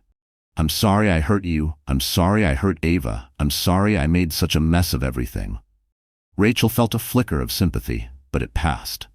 "David, I appreciate the apology, but it doesn't change anything. You made your choices. Now you have to live with the results." "So you won't help me?" "I can't help you, David. Even if I wanted to, which I don't, I can't undo what you did. I can't make the evidence disappear. I can't change the fact that you stole from people who trusted you." David was quiet for a long time, and when he finally spoke, his tone had completely changed. "You know what, Rachel? I think you're enjoying this, watching me suffer, having all this power over me. You're probably loving every second of my downfall." Rachel recognized it immediately, the shift from begging to blame. David's signature move. "David, I'm not enjoying your suffering. I'm not even thinking about your suffering at all. I'm thinking about Mrs. Whitaker getting her money back. I'm thinking about the other victims finally seeing justice. I'm thinking about building a better life for Ava, a life without her father, a life without a man who steals from sick people and cheats on his family. So you've turned her against me." I haven't said a single bad word about you to Ava, Rachel replied. I've told her that you made bad choices, and that choices have consequences. I told her that adults sometimes disappoint us, but that doesn't mean we stop loving them. So, she still loves me? Rachel heard the desperate hope in David's voice and felt genuinely sad for him. Ava loves the father she thought you were, David. But she's 8 years old now. She's smart enough to understand that the man she thought you were doesn't actually exist. The line was silent for so long that Rachel wondered if David had hung up. I'm still here, he finally said. Rachel, what happens to us, to our family? David, we stopped being a family the day you chose to betray us. Ava and I are a family now. You're just someone we used to know. It doesn't have to be this way. Yes, it does, because this is the way you made it. Rachel heard a voice in the background telling David his time was up. Rachel, wait. The line went dead. Rachel sat on her bed for a long while after the call, thinking about the man she had just spoken to. A part of her felt sorry for David, sitting in jail, watching the life he thought he'd built fall apart. But mostly, she felt relief. Relief that she no longer felt responsible for fixing his messes. The next morning, she called Eleanor to tell her about the call. How do you feel? Eleanor asked. Free, Rachel said without hesitation. For the first time in years, I feel completely free of him. That's good. Clara always said that the final step in healing from betrayal was reaching the point where the betrayer's problems no longer concern you. I think I'm there. But David wasn't done. Over the next 2 weeks, as his trial date neared, his attempts to contact Rachel became more desperate. He had his mother call. He had his attorney call. He even sent a letter to the Thompson Foundation via his cellmate's girlfriend. All of the messages were the same. He was sorry, he had made mistakes, and he needed Rachel's help to stay out of prison. Rachel ignored every one of them. The most alarming incident came when David somehow convinced a guard to let him use the phone at an unscheduled time. He called Ava's school, telling the secretary he was her father, and there was a family emergency requiring her early release. Fortunately, the school had been briefed about the restraining order and security protocols. They didn't release Ava. Instead, they called the police, and then called Rachel. Mrs. Morgan, the principal said when Rachel arrived, Ava is fine, but we need to talk about enhanced security measures. Rachel found Ava in the principal's office, confused and slightly scared. Mommy, they said Daddy called. Is he coming to get me? Rachel knelt to Ava's level. No, sweetheart, Daddy's still in jail, and he's not allowed to contact us. Then why did he call? Because he's scared about his trial and not thinking clearly. Sometimes when people are scared, they make poor choices. That night, Rachel decided it was time to stop shielding Ava and have a more complete conversation. Ava, she said as they curled up on the couch after dinner, Cleve, we need to talk about your dad and what's going to happen next. Is he going to prison? Probably, yes. Your dad took money that belonged to other people, and when adults do that, they usually go to prison. For how long? Several years, most likely. Ava was quiet, absorbing this. Will we visit him? Rachel had been dreading this question. That's up to you, honey. If you want to visit him, we can arrange that. But you don't have to, only if you want to. Do you want to visit him? No, sweetheart, I don't. He hurt me deeply, and I need to focus on our new life, not the past. I don't want to visit him either, Ava said quietly. Is that okay? Rachel felt her heart ache for her daughter, who was having to make such adult decisions at only 8 years old. That's perfectly okay, Ava. You don't owe your dad anything. Your job is to be a kid, to be happy, and to grow up healthy and strong. Will he be mad that we don't visit? He might be sad or angry about a lot of things, but that's not your responsibility. Your dad's feelings are his responsibility, not yours. Ava nodded solemnly, seeming to accept the explanation, and they spent the rest of the evening curled up on the couch watching a movie. But Rachel could see the thoughts churning behind her daughter's quiet eyes. The next day brought news that David's desperation had reached a disturbing new level. Marcus Webb called with an update that left Rachel both stunned and disgusted. David tried to escape from county jail last night, Marcus reported. He what? He convinced his cellmate to help saw through the bars on their window. They didn't get very far, and they were caught pretty quickly, but now he's facing additional charges. Rachel blinked in disbelief. How unbelievably stupid can he be? Desperate people do desperate things, Marcus said. But honestly, this helps us. Any credibility he might have had with the jury is gone. No innocent man tries to escape jail before their trial. Rachel shook her head. Even now, with a mountain of evidence stacked against him, David was still trying to dodge accountability. What happens now? His bail's been revoked. He'll stay in jail until the trial, and now any claim that he was just misunderstood or made mistakes is out the window. That evening, Rachel received one last communication from David. A handwritten letter delivered by his lawyer, who clearly had no desire to be the messenger. The letter was 10 pages long, penned in David's familiar, careful script. Rachel almost threw it away, but curiosity got the better of her. The letter began with apologies and declarations of love, then shifted into excuses and justifications, and finally devolved into accusations and threats. By the last page, David was claiming that Rachel had orchestrated his entire downfall, that she had planted evidence, bribed witnesses, and manipulated the legal system to frame him. Rachel read the letter twice, not because she believed a word of it, but because she wanted to understand the mindset of the man she used to be married to.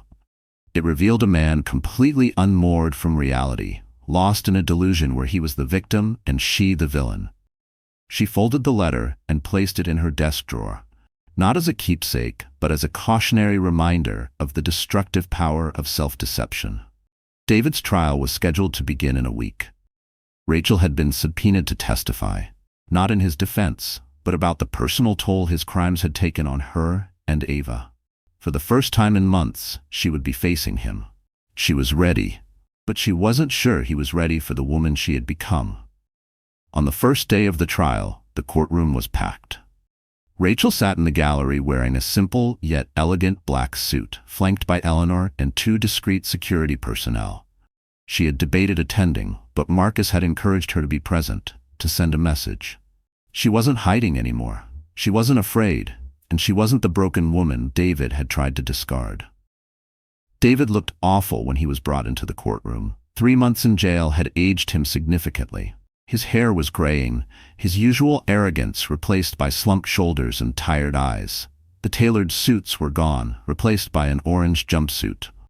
When his gaze found Rachel in the crowd, she saw a flicker of hope cross his face, like her presence might mean she had changed her mind. Rachel met his eyes with calm, unflinching neutrality, and she watched that flicker of hope die. The prosecutor, District Attorney Miller, no relation to David, despite the shared surname, was a sharp, determined woman in her early 40s, known for her relentless work on complex financial fraud cases. Rachel had met with her several times while preparing for the trial, and had been impressed by her professionalism and fierce attention to detail. "Ladies and gentlemen of the jury," D.A. Miller began her opening statement, "this case is about trust. Trust that was freely given and brutally betrayed. Trust placed in a man who had sworn a legal and moral oath to put his client's interests above his own." Rachel listened as the prosecutor laid out the case against David. Dozens of victims, forged documentation, manipulated statements, and a pattern of deceit that had unfolded over the course of 3 years. "The defendant didn't just steal money," Miller continued. "He stole hope. Hope from elderly clients who had saved their whole lives for a secure retirement. Hope from accident victims who depended on their settlements for survival and care. He took security, dignity, and peace of mind, replacing them with lies and financial ruin." David's court-appointed attorney, clearly overwhelmed by the scale of the case, tried to argue that David had planned to repay the money, that he had been under immense pressure at the firm, and made poor financial choices as a result. But even as he spoke, Rachel could read the jury's faces: disbelief, skepticism, anger. The escape attempt from jail had already tainted any perception of innocence before the trial even began. The prosecution's first witness was Mrs. Aldridge, the elderly woman whose husband's life insurance David had stolen. Rachel watched from the gallery as the small but dignified woman made her way to the witness stand and was sworn in. "I trusted Mr. Webb because he seemed like a family man," Mrs. Aldridge said in her soft, steady voice. "He had photographs of his daughter in his office. He spoke about his wife as if she meant the world to him. I thought any man who loved his family would understand how much that insurance money meant to me. D.A. Miller presented bank statements and emails, proving that David had transferred the funds to private accounts he shared with Lisa, spending them on designer watches, resort getaways, and luxury sedans, while Mrs. Aldridge had been forced to skip meals to afford her chemotherapy.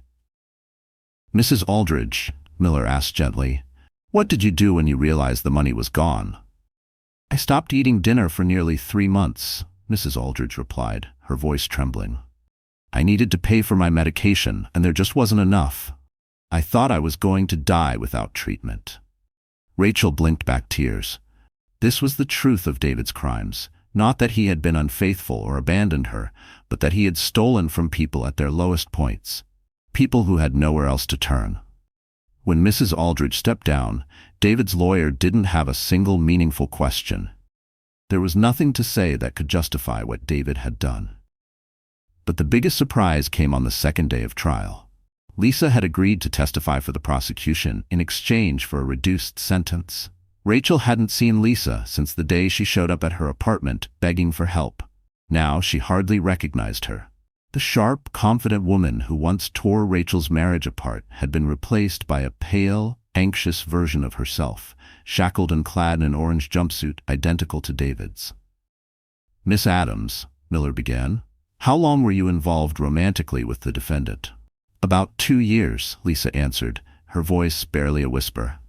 "And during that time, did Mr. Webb ever discuss his financial dealings with you?" Lisa glanced at David, who was watching her intently, a mix of fear and anticipation etched on his face. "Yes, he told me. He said he was borrowing money from client accounts to keep the firm running." "Did you understand that this borrowing was illegal?" I didn't think about whether it was legal or not. David said he was going to pay it back." "Miss Adams, did you personally benefit from the money Mr. Webb took from his clients' accounts?" Lisa's composure cracked completely. "Yes." "Can you give the jury some examples?" For the next hour, Lisa detailed the luxury gifts, extravagant vacations, and excessive purchases that David had made using stolen client funds. A $15,000 diamond necklace bought with Mrs. Aldridge's life insurance money. A lavish trip to Hawaii paid for with funds from an accident victim's settlement. A luxury SUV purchased with money that was meant to support a family whose father had died in a construction accident. "Miss Adams," D.A. Miller continued, "was there ever a time when you encouraged Mr. Webb to take more money from client accounts?" David's defense attorney objected, but the judge overruled. "Yes," Lisa admitted. "I wanted us to buy a bigger house together. I told David he needed to find more money, somehow. And did Mr. Webb find more money?" "Yes, he stole from more clients." Rachel sat in the gallery and watched David's expression as Lisa gave her testimony. She saw the exact moment he realized that the woman he had destroyed his marriage for was now destroying any chance he had of avoiding prison. But the most damning testimony came when the prosecutor asked Lisa about David's attitude toward the people he stole from. "Miss Adams, did Mr. Webb ever express concern for his clients, the ones whose money he took?" Lisa hesitated, stealing a glance at David. "Please answer the question," the judge said firmly. "No," Lisa finally replied. "He said they were mostly elderly or accident victims, and that they wouldn't miss the money as much as we needed it." A gasp rippled through the courtroom. "Did he really say that accident victims wouldn't miss their settlement money?" D.A. Miller pressed. "He said the insurance companies were giving them too much anyway," Lisa replied. "And that we deserved nice things too." Rachel felt sick. This side of David, cold, calculated, dismissive of his victims, was never something she had seen in their 12 years of marriage, but it explained how he could rationalize such cruelty. When the prosecutor concluded her questioning, David's defense attorney tried to weaken Lisa's testimony, but only made things worse. "Miss Adams, isn't it true that you agreed to testify in exchange for a lighter sentence?" "Yes."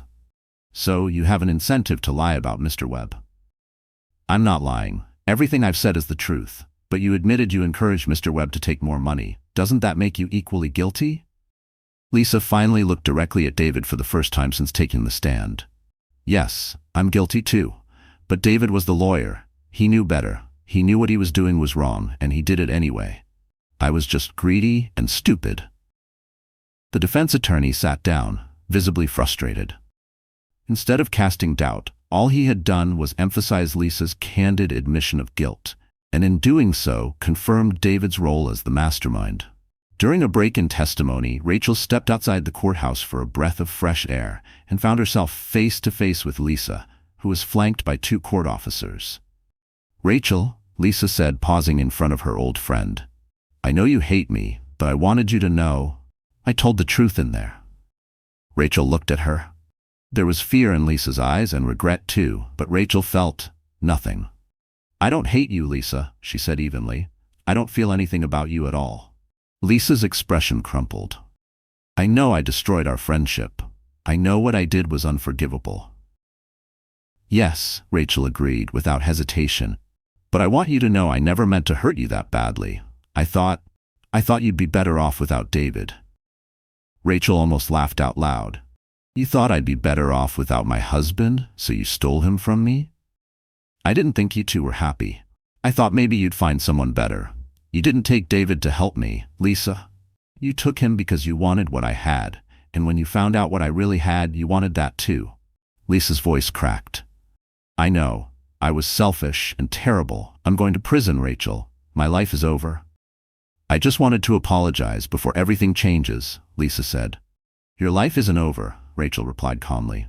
"You're young, and when you get out of prison, you can start over. You can choose to be a better person than you were." "Will you ever forgive me?" Rachel considered the question seriously. "Forgiveness isn't about you, Lisa. Forgiveness is about me letting go of anger that doesn't serve me anymore. So yes, I forgive you. But that doesn't mean I trust you, and it doesn't mean I want you in my life." Lisa nodded, tears falling freely down her cheeks. "I understand. Rachel, for what it's worth, I'm glad you're doing well. You deserve all the happiness you've found." As Lisa was led away by the court officers, Rachel felt an unexpected wave of emotion. Not regret, but a deep, solemn empathy. She knew the pain of betrayal. She had lived through the isolation, the fear, the nights filled with unanswered questions. But Rachel had found a way forward. Lisa still had to find hers. The trial continued for another 3 days, with witness after witness testifying to David's crimes. The evidence was overwhelming. Bank records, falsified documents, audio recordings, and the heartfelt stories of more than a dozen victims. On the final day of testimony, Rachel was called to the stand as a victim impact witness. She had dreaded this moment, not out of fear of David, but because she didn't want to give him the satisfaction of seeing her display any emotion. As she approached the witness stand, she could feel David's gaze on her. She wore a navy blue dress that Eleanor had helped her select, professional, composed, and dignified. She wanted the jury to see her as she truly was now. Strong, steady, and unbroken. "Mrs. Whitaker," D.A. Miller began, "you were married to the defendant for 12 years, is that correct?" "Yes." "During that marriage, were you aware that your husband was stealing money from his clients?" "No, I had no knowledge of his illegal activities." "Mrs. Whitaker, can you describe the financial situation you were left in when your marriage ended?" Rachel took a breath and began to explain how David had managed all their finances, how he had pressured her into leaving her job, and how he had planned to leave her with minimal child support while keeping everything else for himself and Lisa. "Mrs. Whitaker, you said your husband encouraged you to quit your job. Why did you do that?" "David said he wanted me to be a full-time mom to our daughter. He told me his income was enough for us and that I should focus on the house and our child." "Did you want to quit your job?" "No. I liked working. I had friends. I liked the independence of having my own money. But David made it seem like continuing to work meant I didn't care enough about our family." Rachel noticed several women on the jury nodding. They understood the manipulation she was describing. "Mrs. Whitaker, how did you feel when you discovered your husband's affair and his plans to leave you with almost nothing?" Rachel paused, choosing her words carefully. She wanted to be honest, but also composed. "I felt betrayed. Not just by my husband, but by my best friend who was having an affair with him. I felt humiliated for trusting them. But most of all, I felt terrified. I didn't know how I would take care of my daughter." Her voice trembled just slightly, and she let the moment settle, allowing the jurors to feel the weight of what she had endured. It felt like the floor had disappeared beneath my feet. I wasn't just losing a marriage, I was losing the life I had worked so hard to build. Mrs. Whitaker, if your husband's crimes had not been discovered, what would have happened to you and your daughter? We would have been homeless within months. I had no job, no savings, and no way to pay rent or buy groceries with $50 a week in child support. The prosecutor showed the jury the original divorce settlement David had proposed: paltry child support and zero spousal support. In your opinion, Mrs. Whitaker, did your husband care about the impact of his actions on your daughter? David's attorney objected, but the judge allowed the question. No, Rachel said without hesitation. If David cared about Ava's future, he wouldn't have tried to leave her with so little.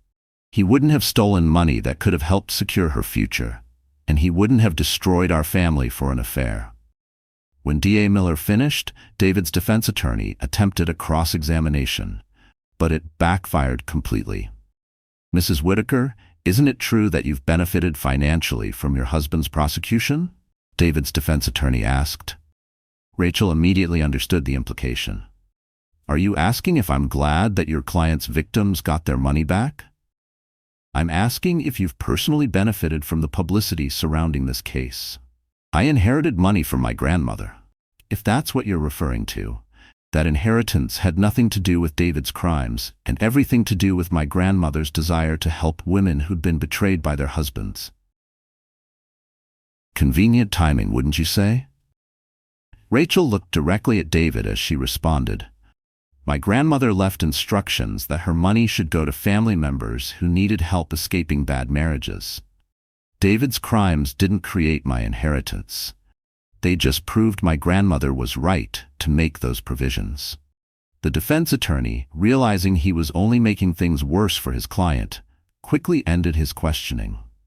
As Rachel stepped down from the witness stand, a quiet surge of strength rose in her chest. Every step felt like reclaiming another piece of herself, the version that had once doubted her worth, questioned her strength, and stayed silent.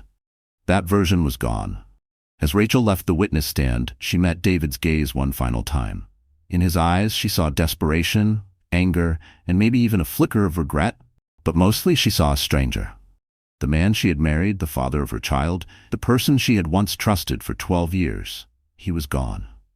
What remained was someone she didn't recognize and no longer cared to know. The jury deliberated for less than 3 hours. When they returned, their verdict was unanimous: guilty on all counts. David showed no visible reaction as the verdict was read, but Rachel saw his shoulders slump. The once confident man who had stolen from his clients and betrayed his family was now just another convicted felon, facing years behind bars. Judge Martinez had recused herself from the case due to her connection to the foundation.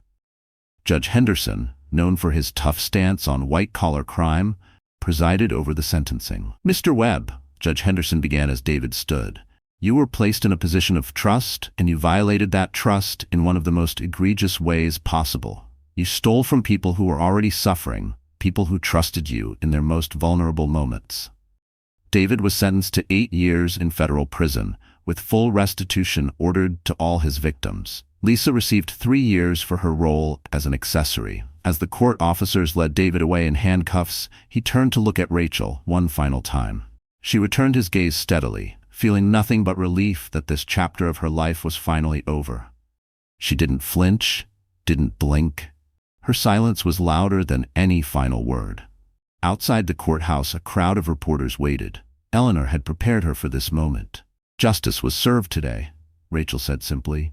Mr. Webb's victims will get their money back, and he will face the consequences of his choices. I hope this case sends a clear message. Those in positions of trust cannot abuse that trust without facing serious consequences. Mrs. Whitaker, do you have any sympathy for your ex-husband? Rachel considered it. I have sympathy for the man I thought I married, but that man never really existed. I have no sympathy for the man who stole from elderly people and accident victims to fund his affairs and his lifestyle. What's next for you and the Thompson Foundation? We're expanding our efforts to help more women who find themselves in situations like I was in. No woman should have to choose between staying in a bad marriage and facing financial ruin. That evening, Rachel sat in her apartment with Ava, now 9 years old and old enough to understand most of what had happened. "Mommy, is Daddy really going to prison for 8 years?" "Yes, sweetheart." "Will he be different when he gets out?" Ava asked quietly. Rachel considered the question carefully. Prisons sometimes change people for the better, force them to face their actions and develop empathy for their victims. But more often, it just made them bitter and angry. "I don't know, Ava. People can change if they want to, but they have to want to change. Your father will have a lot of time to think about his choices." "Do you think he'll want to see us when he gets out?" "He might," Rachel said, "but you need to understand something important. You don't owe him anything. If he wants to be part of your life after prison, that decision will be yours, not his, not mine." "Yours." Ava nodded seriously. "I don't think I want to see him. Is that okay?"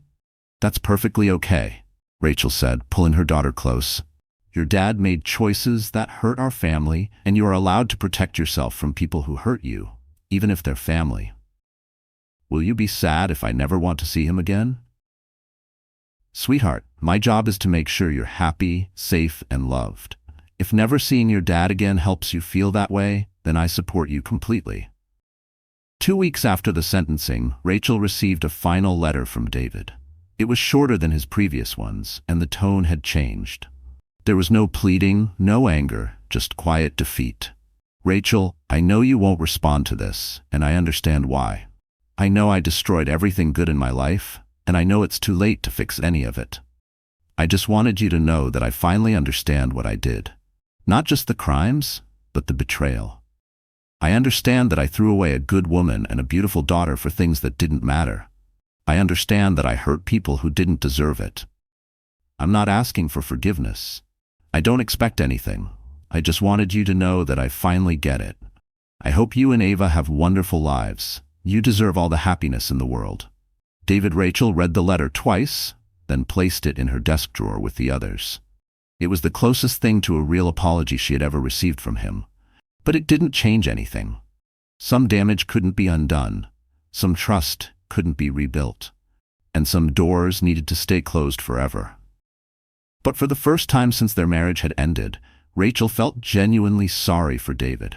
Not sorry enough to forgive him or welcome him back into their lives, but sorry that he had destroyed so much of his life and hurt so many people before finally seeing the truth. The trial was over. David was in prison. Lisa had already begun serving her sentence in a minimum security facility across the country. The victims had received their money. Ava was thriving. Rachel's revenge was complete, but it hadn't felt like revenge. It had felt like justice, like accountability, like peace. Now, it was time to look forward, not back. 1 year after David's sentencing, Rachel stood before the largest audience she'd ever addressed. The National Conference on Women's Economic Empowerment had invited her to give the keynote speech. The ballroom was packed with over 1,000 women from across the country. She wore a deep purple dress Eleanor had picked out, saying it struck the perfect balance between authority and warmth. Looking out at the sea of faces, women of every age, background, and profession, Rachel felt both nerves and pride. A year and a half ago, Rachel began, her voice clear over the mic, "I thought my life was over. I was facing divorce with no job, no savings, and no way to support my daughter. I felt powerless, worthless, and completely alone." She paused, seeing nods of recognition ripple through the room. "Today I want to tell you about the journey from powerlessness to purpose, and about the people who showed me that sometimes our darkest moments are really just doorways to our greatest strengths." She told her story honestly.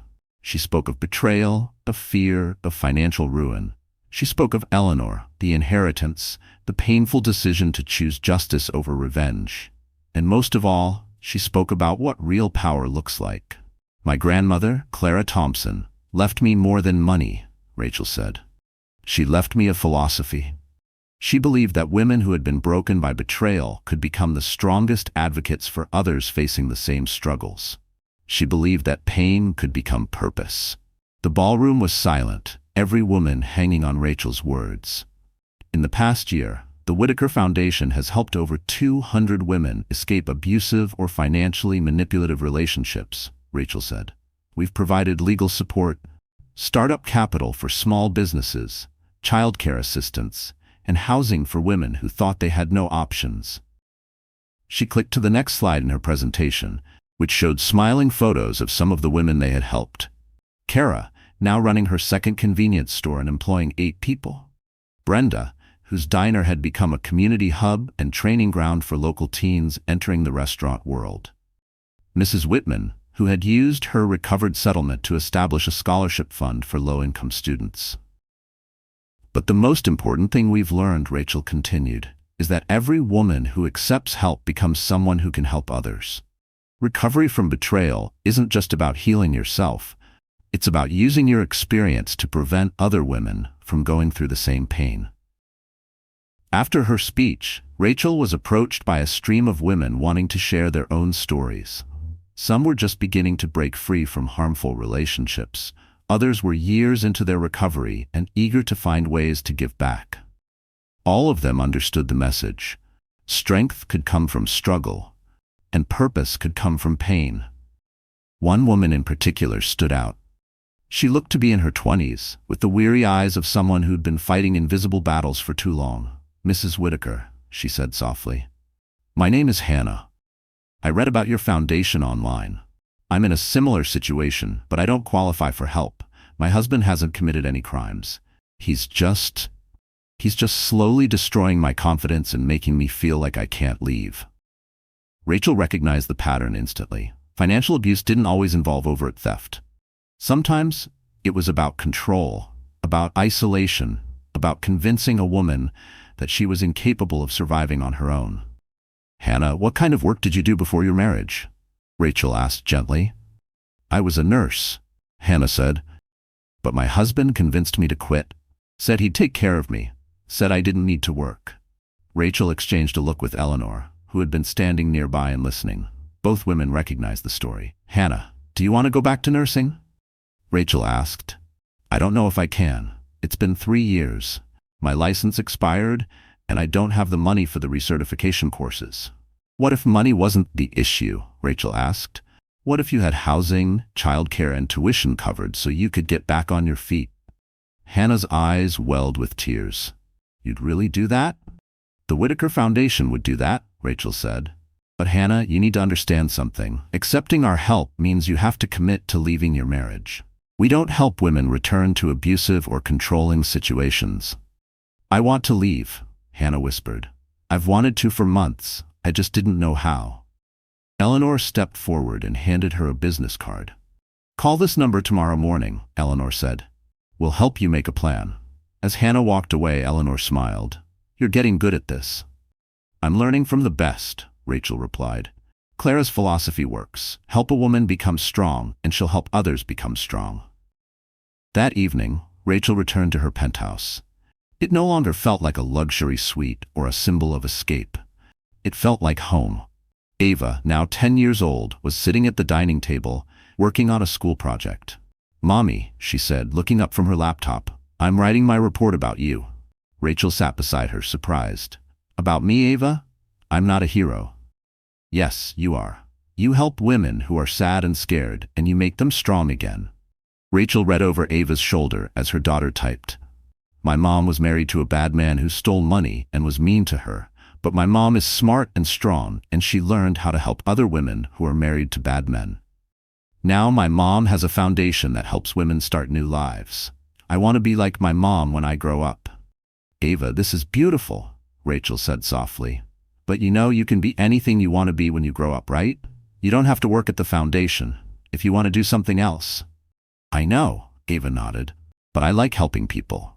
And I think Daddy was mean to a lot of people, not just us. So maybe I can help fix some of the bad things he did."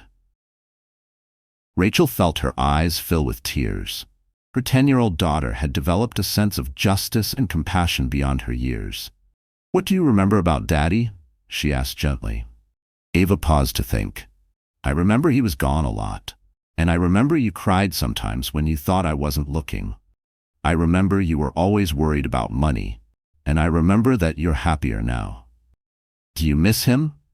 I miss having a daddy, but I don't miss him specifically, if that makes sense. It made perfect sense to Rachel. Ava missed the idea of a father, not the man Daniel had actually been. Ava, you know that Daddy's choices were about him, not about you.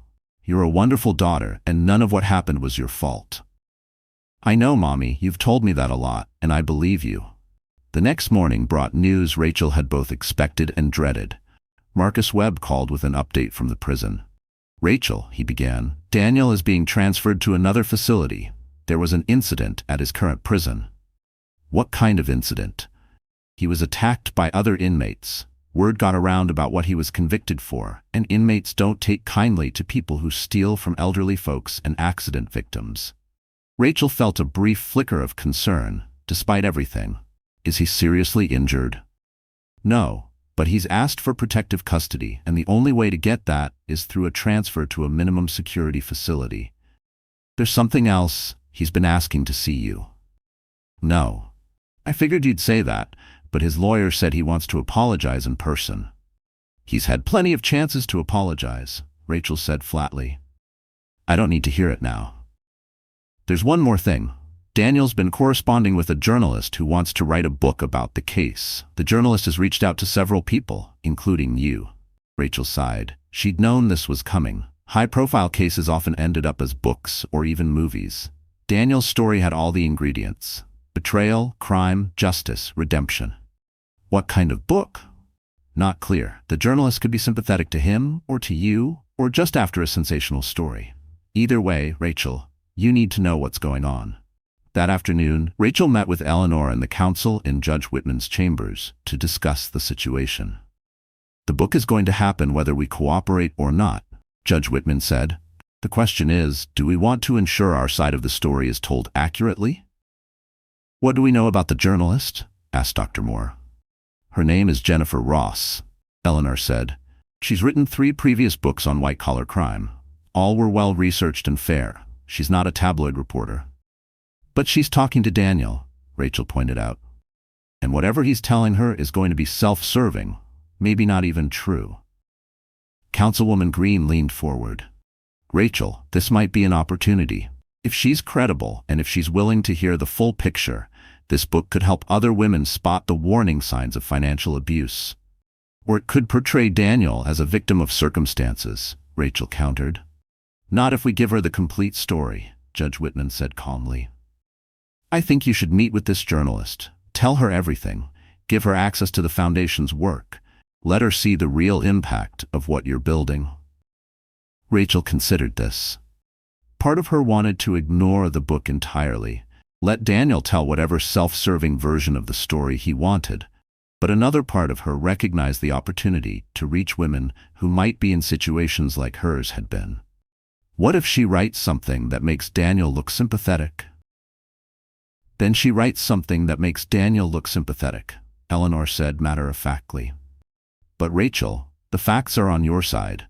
The evidence is on your side, and the results speak for themselves. You've built something incredible from the wreckage of your marriage. That story will shine through any attempt to make Daniel look like a victim. A week later, Rachel met with Jennifer Ross at the Whitaker Foundation offices.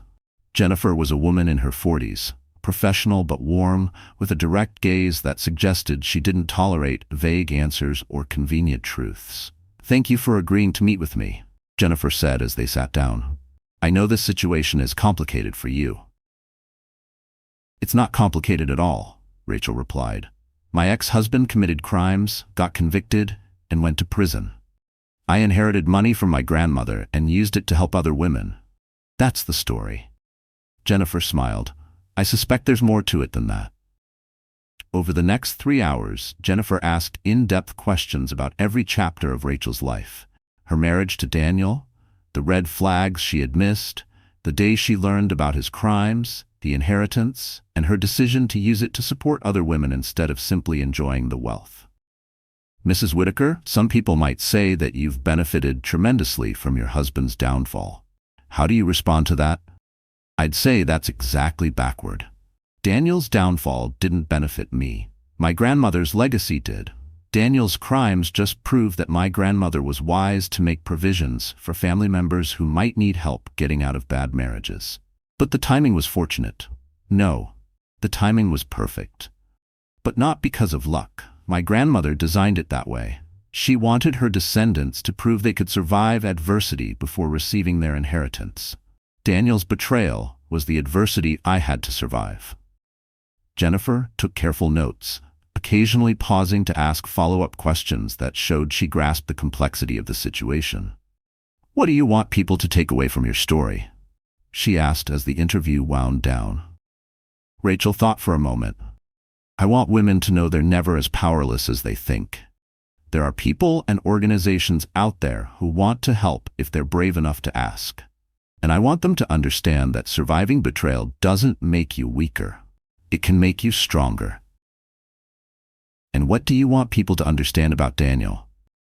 I want them to understand that financial abuse is real abuse. What Daniel did to me wasn't just cheating or being a bad husband. He deliberately isolated me from financial independence and then planned to abandon me and our daughter with no means to survive. That's a form of domestic abuse people rarely talk about. Jennifer nodded as she made her final notes. "Mrs. Whitaker, I've interviewed a lot of people for this book, including your ex-husband. I have to say, your perspective is very different from his."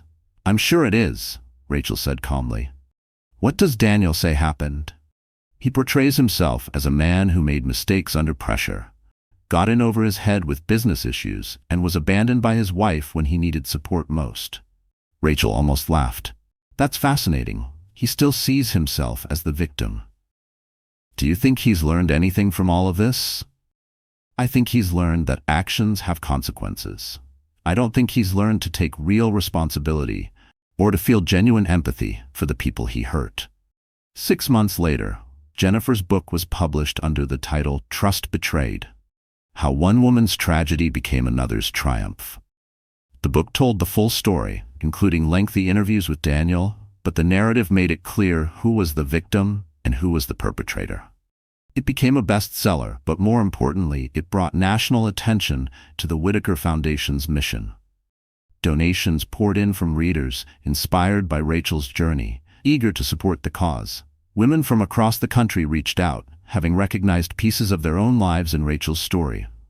Daniel, reading the book from his prison cell, was reportedly furious that he hadn't been portrayed more sympathetically. But his anger didn't matter anymore, not to Rachel. His opinions held no power over her life. Emma, now 11, read the book with Rachel's permission and had only one comment. "Daddy still doesn't understand what he did wrong, does he?" "No, sweetheart," Rachel said gently. "I don't think he does." "But you do, right? You understand what you did right?" Rachel hugged her daughter tightly. "I understand that I survived something that could have broken me, and I use that strength to help others. I understand that real power comes from lifting people up, not tearing them down." The final revelation had nothing to do with Daniel. It was about Rachel, about how she had become exactly the woman her grandmother hoped she would. Strong enough to survive betrayal, wise enough to use her power responsibly, and generous enough to help other women rise. The revenge phase of her journey was behind her. The rebuilding was done. Now came the legacy phase, using everything she had learned to build a better future for others. Daniel would serve 6 more years in prison, then re-enter a world where his reputation was destroyed and his ability to hurt others was gone. Rachel, on the other hand, would spend those same years building something that would last far beyond either of them, a foundation that would help women for generations. That was the real victory. The best revenge wasn't taking someone down, it was lifting everyone else up. 2 years after Daniel's sentencing, Rachel stood in the renovated headquarters of the Whitaker Foundation. It was a beautiful building in the center of Portland that had once been a bank. The symbolism wasn't lost on her.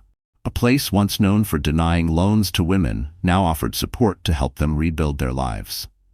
The foundation had grown beyond her wildest dreams. They now operated in 12 states, had helped over 1,000 women, and employed 40 staff, most of them women who had once been clients. The model was simple and powerful. Women who had survived financial abuse became advocates and mentors for others going through the same. Emma, now 12, often came by the foundation after school. She had become something of a mascot, filing papers, greeting visitors, and reminding the staff why their work mattered. Emma represented the next generation, children who would grow up stronger because their mothers had chosen a better path. "Mom," Emma said, standing in the doorway of Rachel's office, "there's someone here to see you. Eleanor said you'd want to meet her." Rachel looked up from the quarterly reports. The foundation was not only helping more women than ever, it was becoming financially self-sustaining through donations, grants, and successful women-led businesses. "Who is it, sweetheart?" "Her name is Dr. Patricia Whitaker. She says she's Daniel's mother." Rachel's heart skipped. She hadn't spoken to Patricia since the phone call 2 years earlier, when Daniel's mother had apologized for her son's actions and offered to contribute to Emma's college fund. "Send her in, Emma." Patricia Whitaker entered the office looking older than her 70 years, but still composed and dignified. She carried a large manila envelope and a small wrapped package. "Rachel, dear," she said, her voice as warm as Rachel remembered. "Thank you for seeing me. I know this visit might be uncomfortable for you, Miss Whitaker. Please sit down." "Thank you," Rachel replied, settling into her chair. "How are you and Matthew doing?" Patricia asked gently. "We're managing," Rachel said. "It's been a challenge having a son in prison, but we're holding together." Patricia took the seat across from Rachel's desk and set a manila envelope and a small wrapped box on the table between them. "Rachel," she began, "I want to start by saying that Matthew and I are so proud of what you've built here. We read about the Whitaker Foundation in the paper, and we've followed your work. Clara Whitaker would be amazed by what you've accomplished." "Thank you," Rachel said sincerely. "That means a lot, especially coming from you." Patricia's eyes welled with tears. "Rachel, I need to ask you something, and I hope you'll answer honestly. Do you think there's any hope for Daniel? Do you think he can ever be a good man again?" Rachel took a moment. It was a question she'd asked herself many times over the last 2 years. "Mrs. Whitaker, I think people can change if they really want to, but it has to come from them, not just to escape consequences. From everything I've heard, Daniel still sees himself as a victim of circumstance instead of someone who made serious, harmful choices." Patricia nodded sadly. "That's what we've seen too. We visit him monthly, and he mostly complains about how unfair his sentence is, how the media portrayed him, how his lawyers let him down." "Does he ever talk about the people he hurt?" "Rarely, and when he does, it's usually just to justify what he did or blame others." Rachel felt an ache for Patricia and Matthew, who were trying to carry the weight of their son's mistakes with a grace he hadn't shown. "But I didn't come here to talk about Daniel," Patricia continued. "I came to talk about Emma and our family's responsibility to make things right." She handed Rachel the envelope. "Matthew and I have been saving for the last 2 years. We sold our house, moved into a smaller apartment, and liquidated our retirement savings. We wanted to create a fund for Daniel's victims and to support the foundation's work." Rachel opened the envelope and gasped. Inside were bank statements showing over $200,000 allocated to the Whitaker Foundation. "Mrs. Whitaker, I can't accept this. This is your retirement money." "Rachel, dear," Patricia said softly, "we don't need much at our age, but we do need to know that our family name stands for something good, not just for the awful things Daniel did." Rachel's eyes stung with tears. Patricia and Matthew were giving up their own comfort to repair some of the harm Daniel had caused. "There's more," Patricia added, reaching for the wrapped package. "This is for Emma." Rachel unwrapped it to find a small jewelry box. Inside was a delicate gold locket with a photo of baby Emma tucked inside. "This belonged to my grandmother," Patricia said. "It's been passed down in our family for 4 generations. I want Emma to have it, not because she's Daniel's daughter, but because she's a good person who deserves beautiful things." Rachel opened the locket and stared at the tiny photo. Emma at 6 months old, laughing. "Mrs. Whitaker, this is incredibly generous. Emma is our granddaughter. Daniel's actions don't change that. We love her, and we want her to know she comes from people who believe in doing what's right, even when it's hard." Just then, Emma appeared in the doorway. "Mom says there's a reporter from the Washington Post here to interview you about the foundation's expansion." Rachel turned to Patricia. Would you like to meet your granddaughter properly? It's been over 2 years. Patricia's face lit up. I would love that. Rachel called her daughter in. Emma, you remember Mrs. Whitaker, don't you? Daniel's mother? Emma stepped forward cautiously. She remembered her grandparents fondly but understood the complications. Hi, Mrs. Whitaker, she said politely. Hello, Emma, dear, Patricia said warmly. My goodness, you've grown so much. You're becoming such a beautiful young lady. Patricia reached into her purse again and pulled out another small package. I brought you something, sweetheart. I hope you'll like it. Emma looked at Rachel, who nodded her approval. Inside the package was a book about famous women in history, with an inscription on the inside cover. To Emma, who will someday be in a book like this herself. Love, Grandma Margaret. Emma smiled genuinely for the first time since Margaret had arrived. Thank you, Grandma Margaret. I love books about strong women. I thought you might, Margaret said. Your mother is certainly a strong woman, and I have a feeling you will be too. They talked for another 30 minutes, with Margaret asking Emma about her school, her friends, and her hobbies. Emma gradually warmed up, remembering why she had always liked her paternal grandparents. Emma, Margaret said as the visit came to an end, I want you to know that your Grandpa Matthew and I love you very much. What happened between your parents doesn't change that. You will always be our granddaughter. Thank you, Grandma Margaret. Can I write you letters sometimes? I would love that, dear. Rachel, listening to their exchange from across the room, felt a wave of mixed emotions. There was pain, residual echoes of betrayal, but also a quiet relief. Emma still had connections to love and kindness on Daniel's side of the family, and that mattered. Margaret's sincerity wasn't performative. It was rooted in loss and an earnest desire to hold on to the one part of her son's life still untouched by shame. After Margaret left, Rachel sat with Emma in her office, both of them taking a moment to reflect on the visit. Mom, is it okay that I like Grandma Margaret, even though I don't want to see Daniel? Emma, that's perfectly okay, Rachel replied. Grandma Margaret and Grandpa Matthew didn't do anything wrong. They're good people who happen to be related to someone who made bad choices. Do you think I should write to them? I think that's up to you. But Emma, they love you, and they're trying to make up for some of the harm Daniel caused. I think staying in touch with them could be a good thing. That evening, Rachel attended a fundraising gala for the Whitaker Foundation. The event was held at the city's most prestigious hotel with over 500 guests in attendance, including public officials, business leaders, and celebrities who supported the foundation's mission. Rachel wore an elegant emerald green gown that Eleanor had helped her select, and she moved through the crowd with a confidence she never would have imagined having 3 years earlier. She was no longer the timid, financially dependent woman afraid to speak up in her marriage.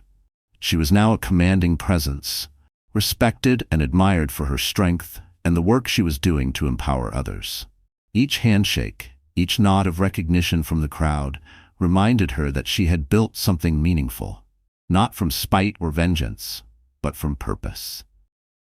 The gala raised over $300,000 for the foundation. But more importantly, it raised awareness about financial abuse and the resources available for women seeking to escape it. During her speech to the attendees, Rachel shared an update she had been saving for this moment. Tonight, I'm proud to announce the Whitaker Foundation's most ambitious project yet, the Clara Whitaker Institute for Women's Economic Empowerment. The room erupted in applause. At the head table, Eleanor wiped tears from her eyes. This institute will provide not only emergency assistance for women escaping financial abuse, but also comprehensive education and training programs to help women build long-term financial independence. The institute would offer degree programs in business and finance, specifically for women starting over later in life. It would provide childcare, housing support, and job placement services. Most importantly, it would be staffed primarily by women who had completed the foundation's programs and rebuilt their own lives.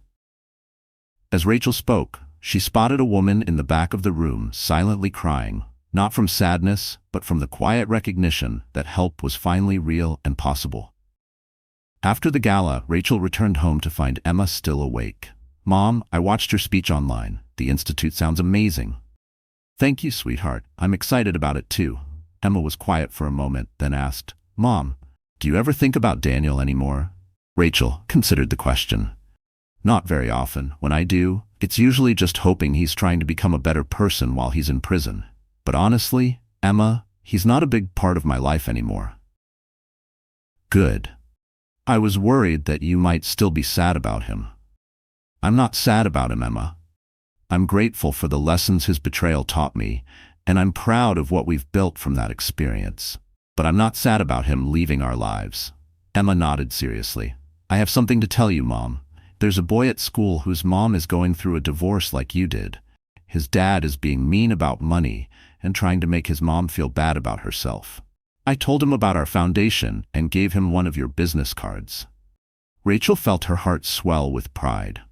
Emma, that was very thoughtful of you. His mom called the foundation yesterday. Eleanor added, she's going to get help. I'm glad I could help someone like you help people. Rachel reached over and gently brushed a strand of hair behind Emma's ear, her voice softening. You're already making a difference, Emma. You're learning how to be kind and strong, and those are the most powerful things anyone can be. You know what, Emma? I think you're going to be an even better advocate for women than I am someday. Rachel turned her head slightly to hide the tears welling up in her eyes. Her daughter's empathy, her bravery, it was everything Rachel had hoped to pass on, and more. In that moment, the lingering traces of guilt Rachel sometimes felt, guilt for choosing a divorce, for disrupting Emma's childhood, eased just a bit. Maybe, just maybe, this new life was exactly what Emma needed too. 3 months later, Rachel received news that she had been both expecting and dreading. Marcus Webb called with an update about Daniel's situation. Rachel, Daniel is being released early. Good behavior and participation in prison programs have earned him a reduction in his sentence. He'll be out in 6 weeks. Rachel felt her stomach tighten. Not with fear, but with annoyance that she would have to think about Daniel again after so long. Where will he go when he's released? He's required to live in a halfway house for the first 6 months. After that, he's free to go wherever he wants, but he can't practice law anywhere. His license was permanently revoked. What about the restraining order? Still in effect. He can't contact you or Emma directly, and he can't come within 500 feet of your home, Emma's school, or the foundation offices. Rachel considered this. Daniel would be getting out of prison to face a world where his reputation was destroyed, his career was over, and his ability to harm others was limited. It was exactly what Clara Whitaker would have called natural consequences. Marcus, I want you to do me a favor. I want you to make sure that every potential employer Daniel might approach knows exactly what he was convicted of. I want to make sure that any woman he might try to date knows his history. I don't want him to be able to reinvent himself and hurt someone else. Consider it done. And Marcus, I want you to keep monitoring his activities for the first year after his release. If he violates the restraining order or shows any signs of reverting to his old behaviors, I want to know immediately. Rachel's voice had steel in it, controlled, precise, unwavering. It wasn't about vengeance, it was about protection, about making sure the world didn't forget what he was capable of. That evening, Rachel had a difficult conversation with Emma about Daniel's impending release. Emma, I need to tell you something. Daniel is getting out of prison in a few weeks. Emma looked up from her homework with a serious expression. Is he going to try to see us? He's not allowed to contact us or come near us, but I wanted you to know so you wouldn't be surprised if you heard about it somewhere else. Mom, I don't want to see him, even if he's allowed to someday. I don't want to. That's okay, sweetheart. You don't have to see him if you don't want to. Do you think he's changed? Rachel considered how to answer this honestly, but age-appropriately. I don't know, Emma. Prison sometimes helps people understand the impact of their actions. But changing requires more than just understanding. It requires genuine remorse and a commitment to being better. Do you think he has genuine remorse?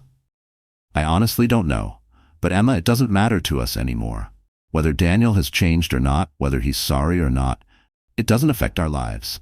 We've built something beautiful and strong, and we don't need anything from him. Emma gave a small smile, the kind that held quiet reassurance. In that moment, Rachel realized just how resilient her daughter had become. But after Emma went to bed, Rachel sat alone in the living room, staring out at the city skyline. The truth was, she did worry about Emma's safety, about their privacy, about the small but real chance that Daniel might try to insert himself into their lives again.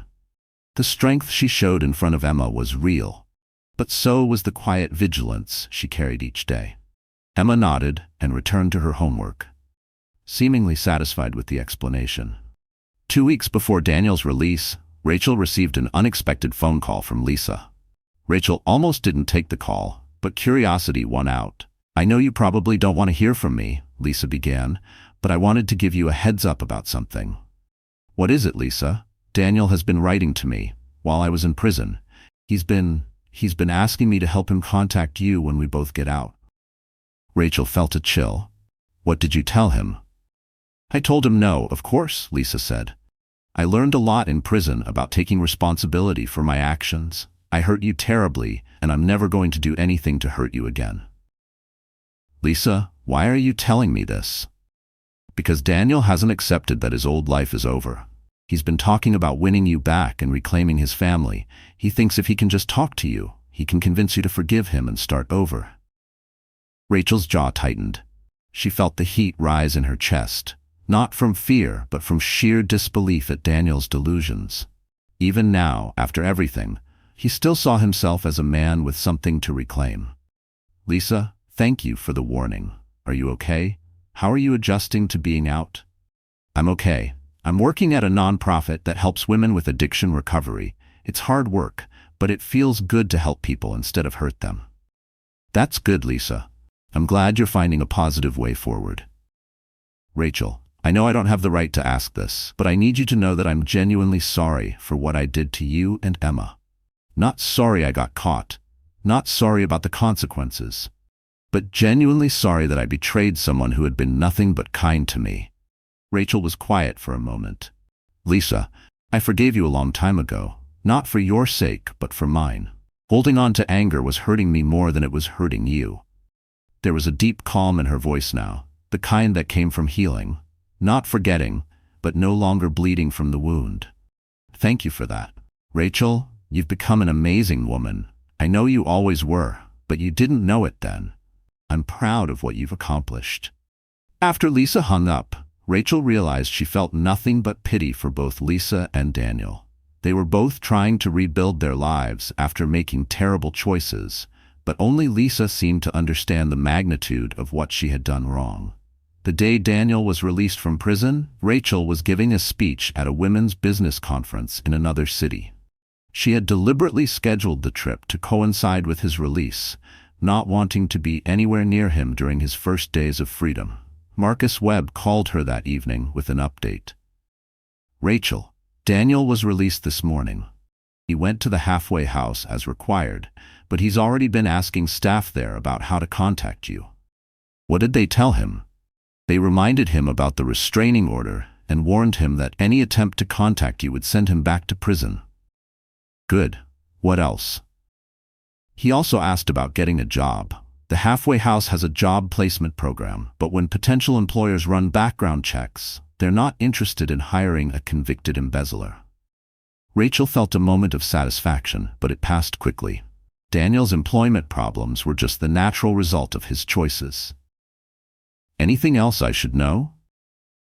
"He's required to meet with a parole officer twice a week and attend counseling sessions for people convicted of financial crimes. If he complies with all the requirements, he'll be free to leave the halfway house in 6 months." Over the next few months, Marcus provided regular updates on Daniel's activities. He was working part-time at a fast food restaurant, the only employer willing to hire him. He was living in a small room at the halfway house, surrounded by other people trying to rebuild their lives after prison. He had tried several times to find ways around the restraining order, asking mutual acquaintances to contact Rachel on his behalf, but everyone he approached refused to get involved. Most tellingly, Daniel had started a blog called Second Chances, a reformed man's journey, where he portrayed himself as someone who had learned from his mistakes and deserved forgiveness. The blog had fewer than 50 regular readers. mostly other ex-convicts and people interested in prison reform stories. He still doesn't get it, Eleanor observed when Rachel showed her some of Daniel's blog posts. He's still portraying himself as the victim of circumstances rather than someone who made deliberate choices to hurt people. Do you think he'll ever get it? Some people don't. Some people go to their graves believing they were wronged by the world, rather than acknowledging the harm they caused. Rachel looked at the screen one last time before closing her laptop. Then let him write his story, she murmured. I'm living mine. 6 months after Daniel's release, he moved out of the halfway house and into a studio apartment in a part of town where Rachel never went. He was still working at the fast food restaurant, still writing his blog, and still, apparently, believing that he deserved sympathy rather than consequences.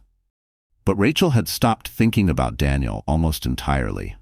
Her focus was on the Clara Whitaker Institute, which had enrolled its first class of students. 30 women ranging in age from 22 to 55 were taking classes in business, finance, and entrepreneurship, while their children attended the institute's on-site daycare. The students included Kelsey, who was working toward a business degree while expanding her chain of convenience stores. Carmen, the former nurse Rachel had met at the conference, who was renewing her nursing certification while taking business courses to eventually open her own medical clinic, and dozens of other women who were rebuilding their lives with the support of the foundation. On the first anniversary of the Institute's opening, Rachel stood before the students and their families at a graduation ceremony. 20 of the original 30 students were completing their programs and moving on to new careers or starting their own businesses. A year ago, Rachel said, you were women who felt like you had limited options.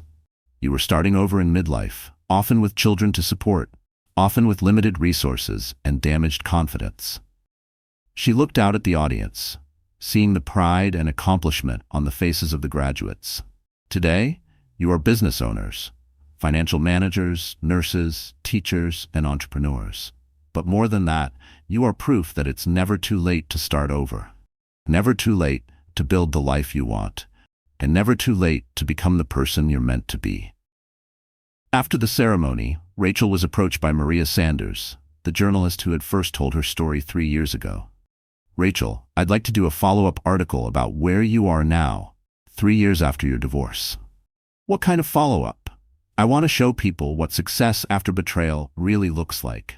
Not just the financial success, but the personal growth, the way you've used your experience to help others, the life you've built for yourself and Emma.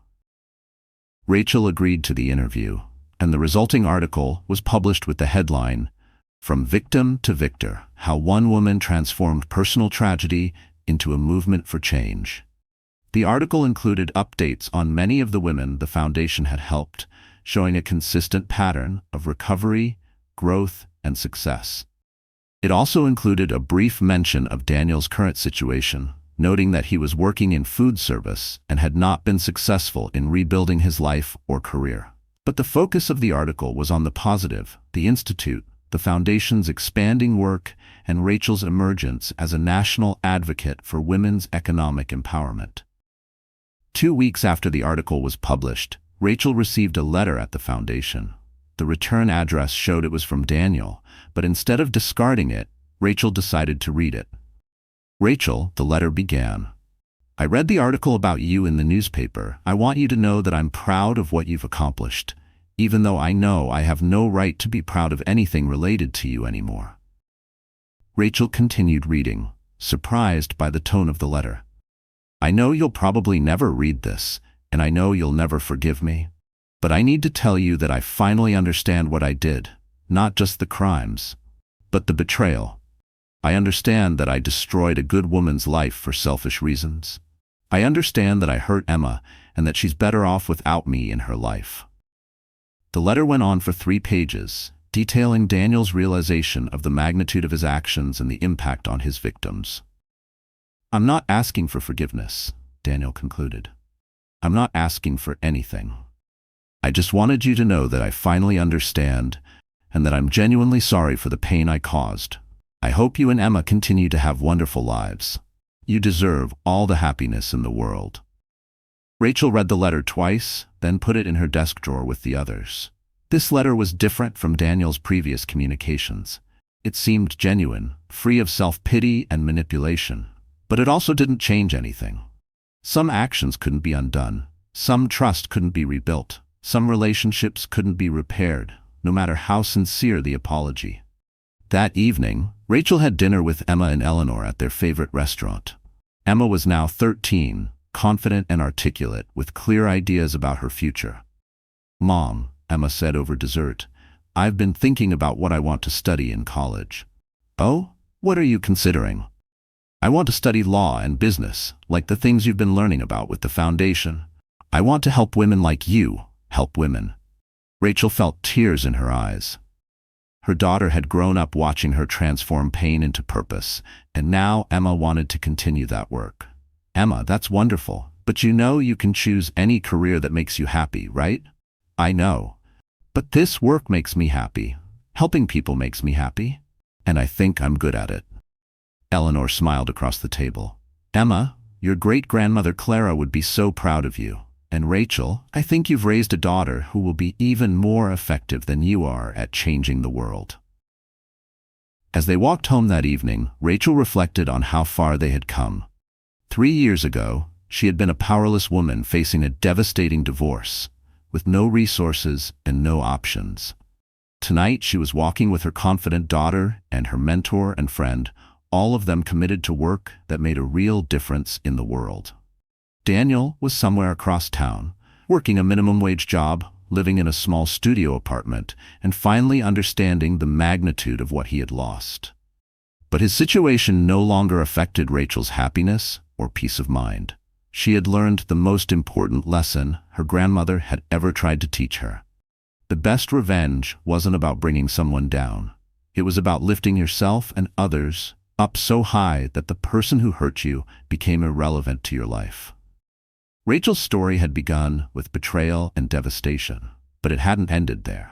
It had become a story about recovery, growth, and the power of using personal pain to create positive change. As she tucked Emma into bed that night, Rachel realized that she felt genuinely grateful for everything that had happened, even the painful parts. Without Daniel's betrayal, she never would have inherited her grandmother's wealth. Without that inheritance, she never would have had the resources to help other women. Without helping other women, she never would have discovered her true purpose in life. "Mom," Emma said as Rachel turned off the bedroom light, "are you happy?" "I'm very happy, sweetheart. Are you?" "I'm happy too. I'm glad we have the life we have now." "Me too, Emma. Me too." Outside Emma's window, the city lights twinkled like stars. And somewhere in that city were women who were just beginning their own journeys from powerlessness to purpose. Tomorrow, Rachel would help some of them take their first steps toward building better lives. The revenge was complete, but it had transformed into something much more powerful. A legacy of strength, compassion, and hope that would continue long after everyone involved in the original story was gone.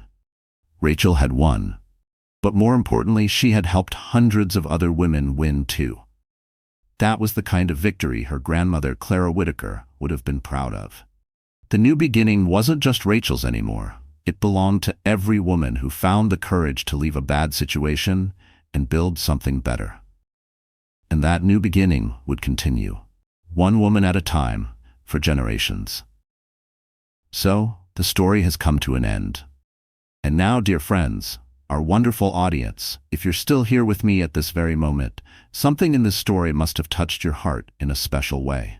Maybe it reminded you of a part of your own journey, or perhaps it simply stirred something quiet and deep inside. Whatever brought you here, let's take a moment to reflect together. Rachel's story is more than just one of betrayal and justice. It's a lesson in transformation.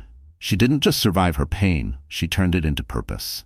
This is the heart of Stoic wisdom, that we do not control what happens to us, but we always control how we respond. As Marcus Aurelius once said, "The impediment to action advances action.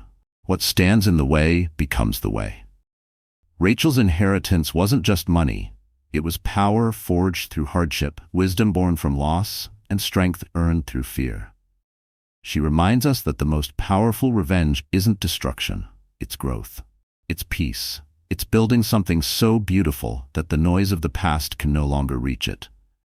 To all of you who've watched, listened, and felt every moment, if you've ever been betrayed, doubted your strength, or questioned your worth, this is your sign that healing is possible. And more than that, you have the power to help others heal too. So if this story resonated with you, if it stirred something true, don't keep it to yourself. Share this video, like it, leave a comment telling us what part stayed with you the most. And if you haven't already, subscribe to our channel. We have more stories coming, more moments of courage, healing, and hope. You've made it here for a reason. Stay, grow, heal. We're in this together.